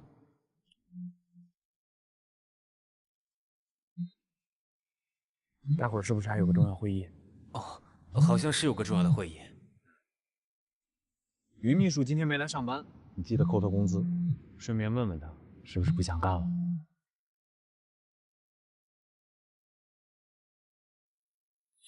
江哥，楚一凡不接电话，臭娘们儿！你不是说楚一凡收到东西一定会来救你吗？他会来的，他一定会来的。连乔楚那个哑巴都救，怎么可能会不救你？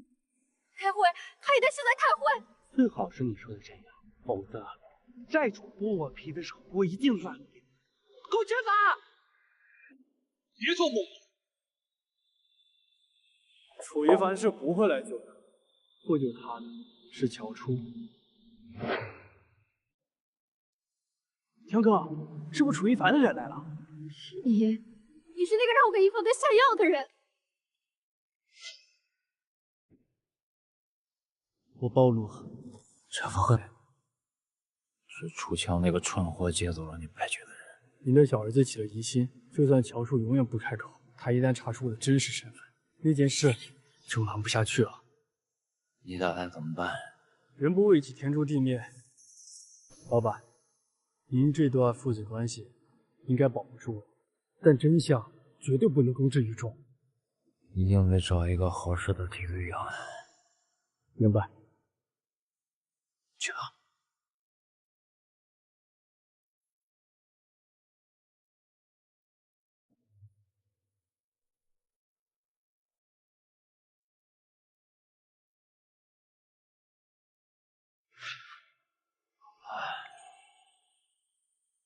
斗不过你们这些小子。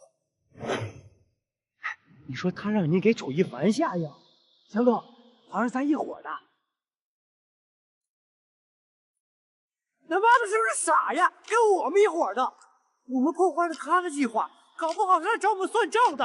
是来找你算账，但找你算账的是老爷子。你是老爷子的人。老爷子说了，只要你配合他演完这出戏，就算你将功补过。老爷子让我干什么？杀一个人，乔初，楚一凡。凡哥，不可能！老爷子是不是疯了？那可是他的亲生儿子。楚乔，你该不会不知道老爷子是怎么起家的吧？你到处宣扬楚一凡是私生子，实际上，当年你爸早已结婚生子，却遇到了父母双亡的富家女。他为了得到富家女的财产，哄着你妈离婚，并与富家女结婚生子。后来你妈死了，你孤身一人进城寻找亲生父亲。再后，那个富家女，也就是楚一凡的生母，就变成了一具尸体。你到底想说什么？你不觉得这两件事太巧合了吗？是那个女人自己命不好，关我什么事啊？原本是和你没有什么关系，但现在有人执意要找出当年的真相。一旦你父亲楚节上倒塌，20亿赌债就再也没有可能还上了。到那个时候，就等着被剥皮吧。等等，你到底要我干什么啊？倒塌。为什么？夫人，我知道错了，我和一凡哥，我和楚总清清白白的，什么都没有发生过。求求你，求求你来救救我！你再不来，我就要被他们打死了，夫人。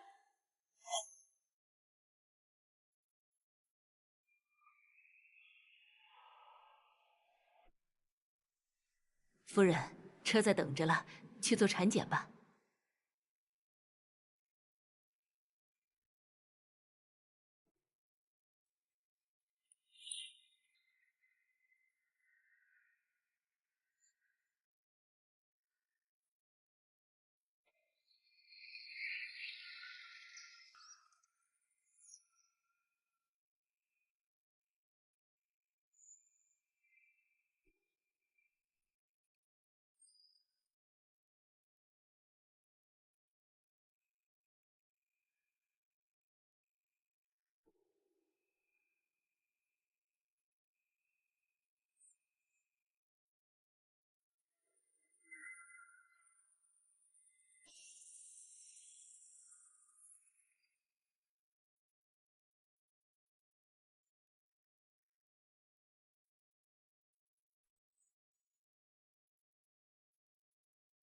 你右手边有一辆面包车，坐上去。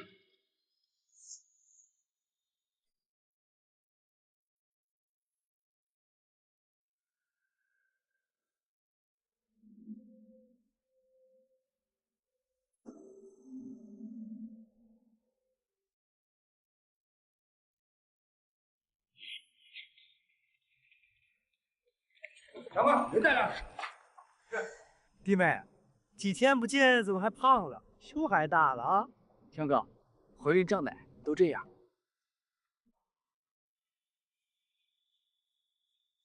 把他放了。哟，弟妹说话的呀。不过我现在都没想明白，你一个人是怎么赶来的？这个女人不是跟你抢男人？谁说我是一个人来的？我的帮手不就在这儿吗？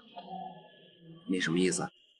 这个男人他不敢杀我，他要是杀我，那天他就不会踩下刹车。而今天，他利用你们把我引过来，或许是因为他想带我离开吧。离开？别动！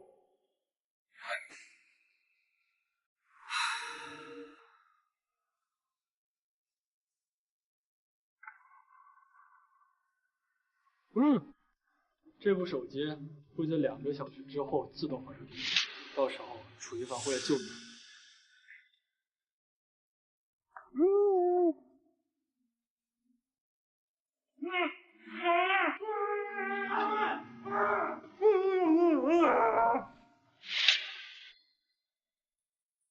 你怎么知道我的目的？楚天胜是什么心慈手软的人吗？他连他儿子的赌债都不管，既然派你来执行关于我的任务，那就说明你对那件事情是知情的。既然报了，我就不会再留。不走，我们2个都得死。所以你很配合。你利用楚强做掩护，想让楚一凡以为我又被楚强绑架了，所以他才会找错方向，而我就会有更多带我离开的时间。你很聪明，这些年装聋作哑，一定装得很辛苦。那你呢？背负着一桩命案的真相，还要做一名正义的律师，不辛苦吗？裴哥哥，我想知道到底为什么。因为我没得选。是我们没有。夫人在去产检的路上失踪了。你确定她是自愿上的那辆面包车吗？根据附近监控显示，是这样的。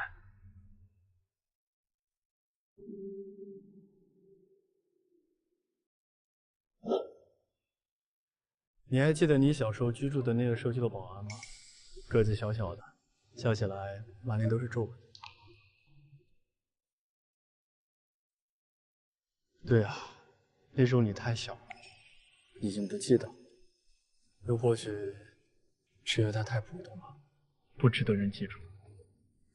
他是楚一凡生母车祸案的肇事者，也就是我的亲生父亲。那时候我们一家3口住在一个狭小的出租屋里，我妈给人当保姆，每天都会带一些剩菜回来。家里面冬天没有暖气，我和我的父亲就一起睡在社区的保安亭里，大扭取暖气，比家里面暖和。可是为什么？你是不是想问，就算收入微薄，也不至于一家人过得如此幸福？因为麻绳专挑细处断，恶饮专找苦命人。我从小身体就不好，家里人花光了所有的积蓄为我治病，而那一年，我爸被查出尿毒症。后来的事你应该已经猜到了，我爸为了钱替楚天生顶了罪，不久就病逝了。而我从8岁那年开始就沦为楚天生的走狗，他出钱为我治病，我负责监视。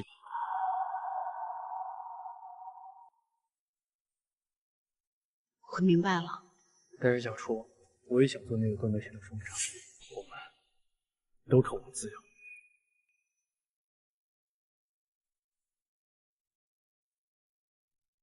那其实不是赵楠，你内衣里藏着另外一部手机吧？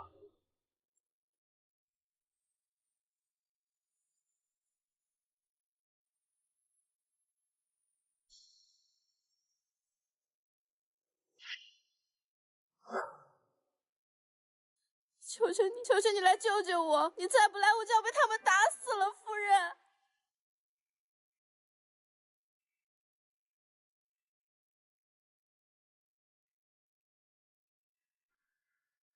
您好，您拨叫的用户暂时无绳接听。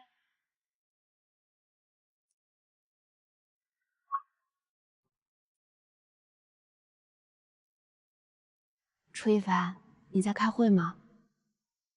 我要出去一趟。知道你不喜欢我出去，不希望我独自冒险。可是从小到大，我都生活在危险之中，而这份危险，是我作茧自缚。那件事情已经过去20多年了，凭我一个人的证词，早已不足以成为能够为案犯定罪的证据。但是欠你的真相，我必须要完完整整的还给你。你那么聪明，应该早就知道勒索电话是谁打给你的了。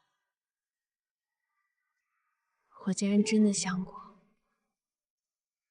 要跟你离婚，幸好你没答应，幸好你再一次给了我把一切说出来的勇气。关于我知道的真相，我已经写好，放在了我们的结婚证里。而真相的另一部分，我会不惜一切把它带回来。而那以后，你要宽恕或者怨恨，我都有你。到那个时候，你想要爱情或者自由，我都给你。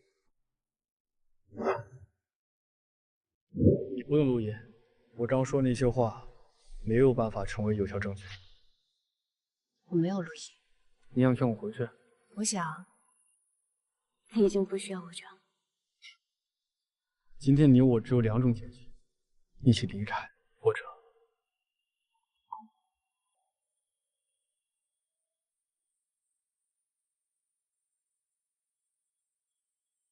杀回去。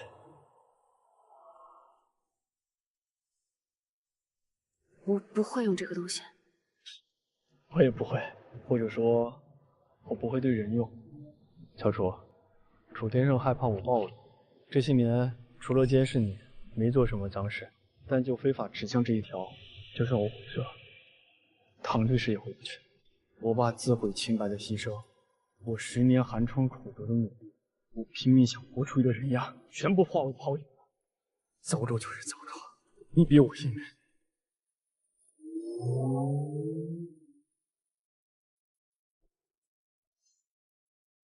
佩哥哥，我们都应该面对真实的自己。相信自己的心，做你想做和你认为正确的事。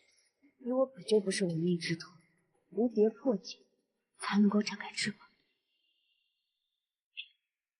坐稳，活好。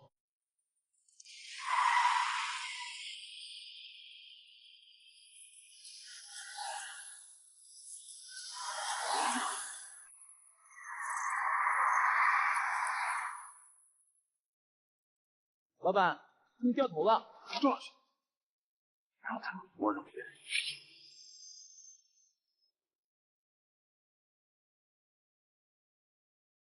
我来接你了，老头。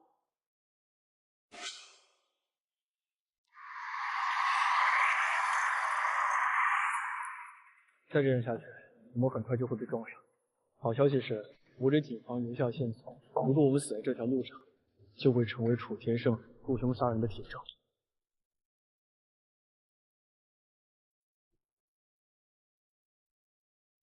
你后悔吗？即使我不跟你出来，只要不给楚天胜定罪，他总有办法除掉我。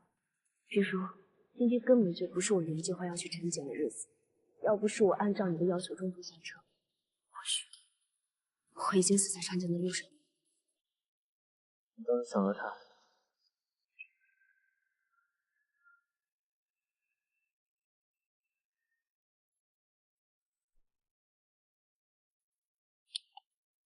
老公，哎，小祝，我距离你还有最后的2公里，不用犹豫，直接往前开，也不要回头看后面发生了什么。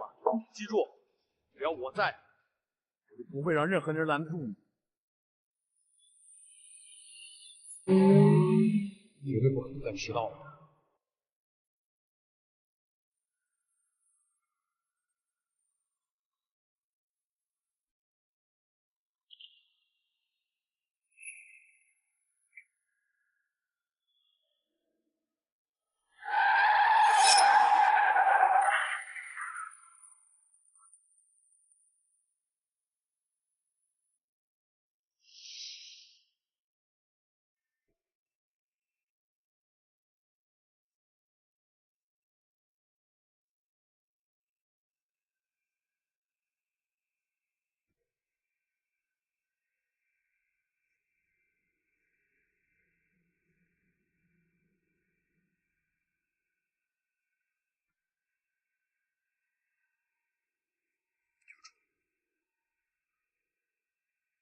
去做你认为正确的事。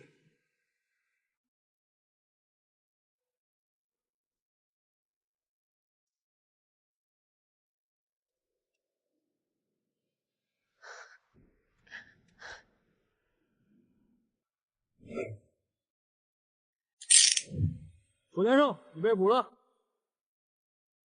没想到最后是栽在你小子手里。走，走。假如情况稳定，可以回去安心养胎了。谢谢医生。嗯，你上次来的时候不是哑巴吗？大概是新生的力量，让我的失语症治好了吧。医学奇迹啊，也只有小短剧敢这么写了。姐姐，姐夫不会还没醒吧？不会变成植物人了吧？小短剧里都是这么演的。不过根据我看过几百部小短剧的经验来说，一般这个时候，只要女主真情告白，男主就会醒过来啦。告白？你不会从来没有跟姐夫告过白吧？到那个时候，你想要爱情或者自由，我都给你。那算是告白吗？可是我这样一个满身谎言的女人，他喜欢我什么呢？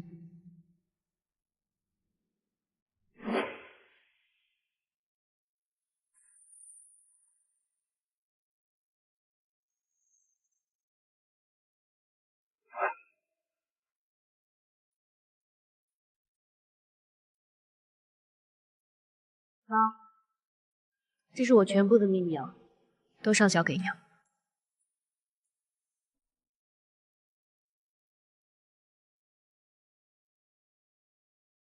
我很感谢这只手机，给了我再次发声的渠道。原本我以为只要家人平安，只要表面上相安无事，我自己内心的感受并不重要，但是因为这只手机，让我听到了自己的声音。就算他从来都不会说话，你怎么可以不把他当做一个人？你怎么可以说出让他致死这么无情的话？我也想要宣泄自己的怨气，是你自己说的，他不过是你娶来亲你爸的工具而已。既然你跟老初总已经翻脸了，那这个工具对你来说无关紧要了吧？我要你跟他离婚，我也想要独立，想要掌控自己的人生。你说，等所有的事情结束以后，我想要爱情和自由，你都给我。可是这两件事情原本就不冲突。我也想要爱你的自由，我也想要自由的爱你，而不是心中怀着对你的愧疚，就不敢期待你的回应。你从来就没有不原谅我，是我自己不原谅我自己。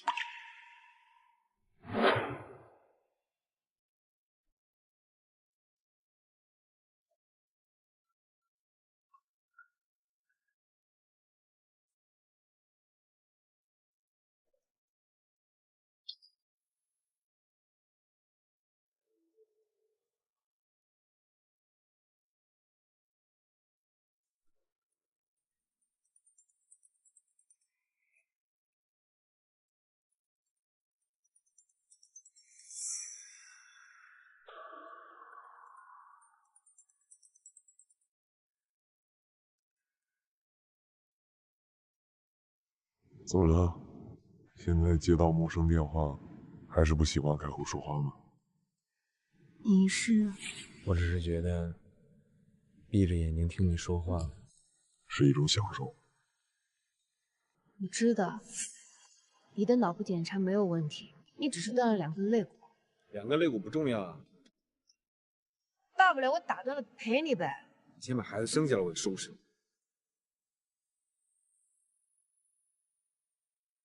是你说不要的。我从来没想过她能成为我的妻子，我也没打算跟她之间要一个孩子。我说的是不要1个，那是因为1个不够。那你妹妹看了那么多短剧，没告诉过你吗？睡美人是需要王子亲了以后才能醒过来的。那是童话。别说了，我又不是王子。你滚回来亲老子一口！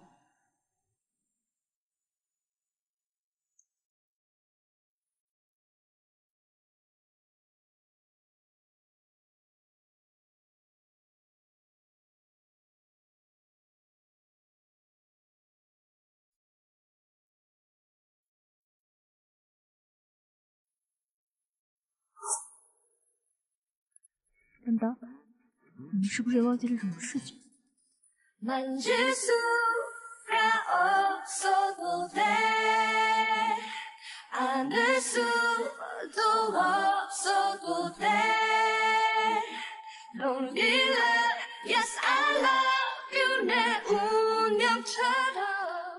哥，那人不是说你手机2个小时之后会自动发送定位吗？这都3天了，你说那手机是不是没电了呀？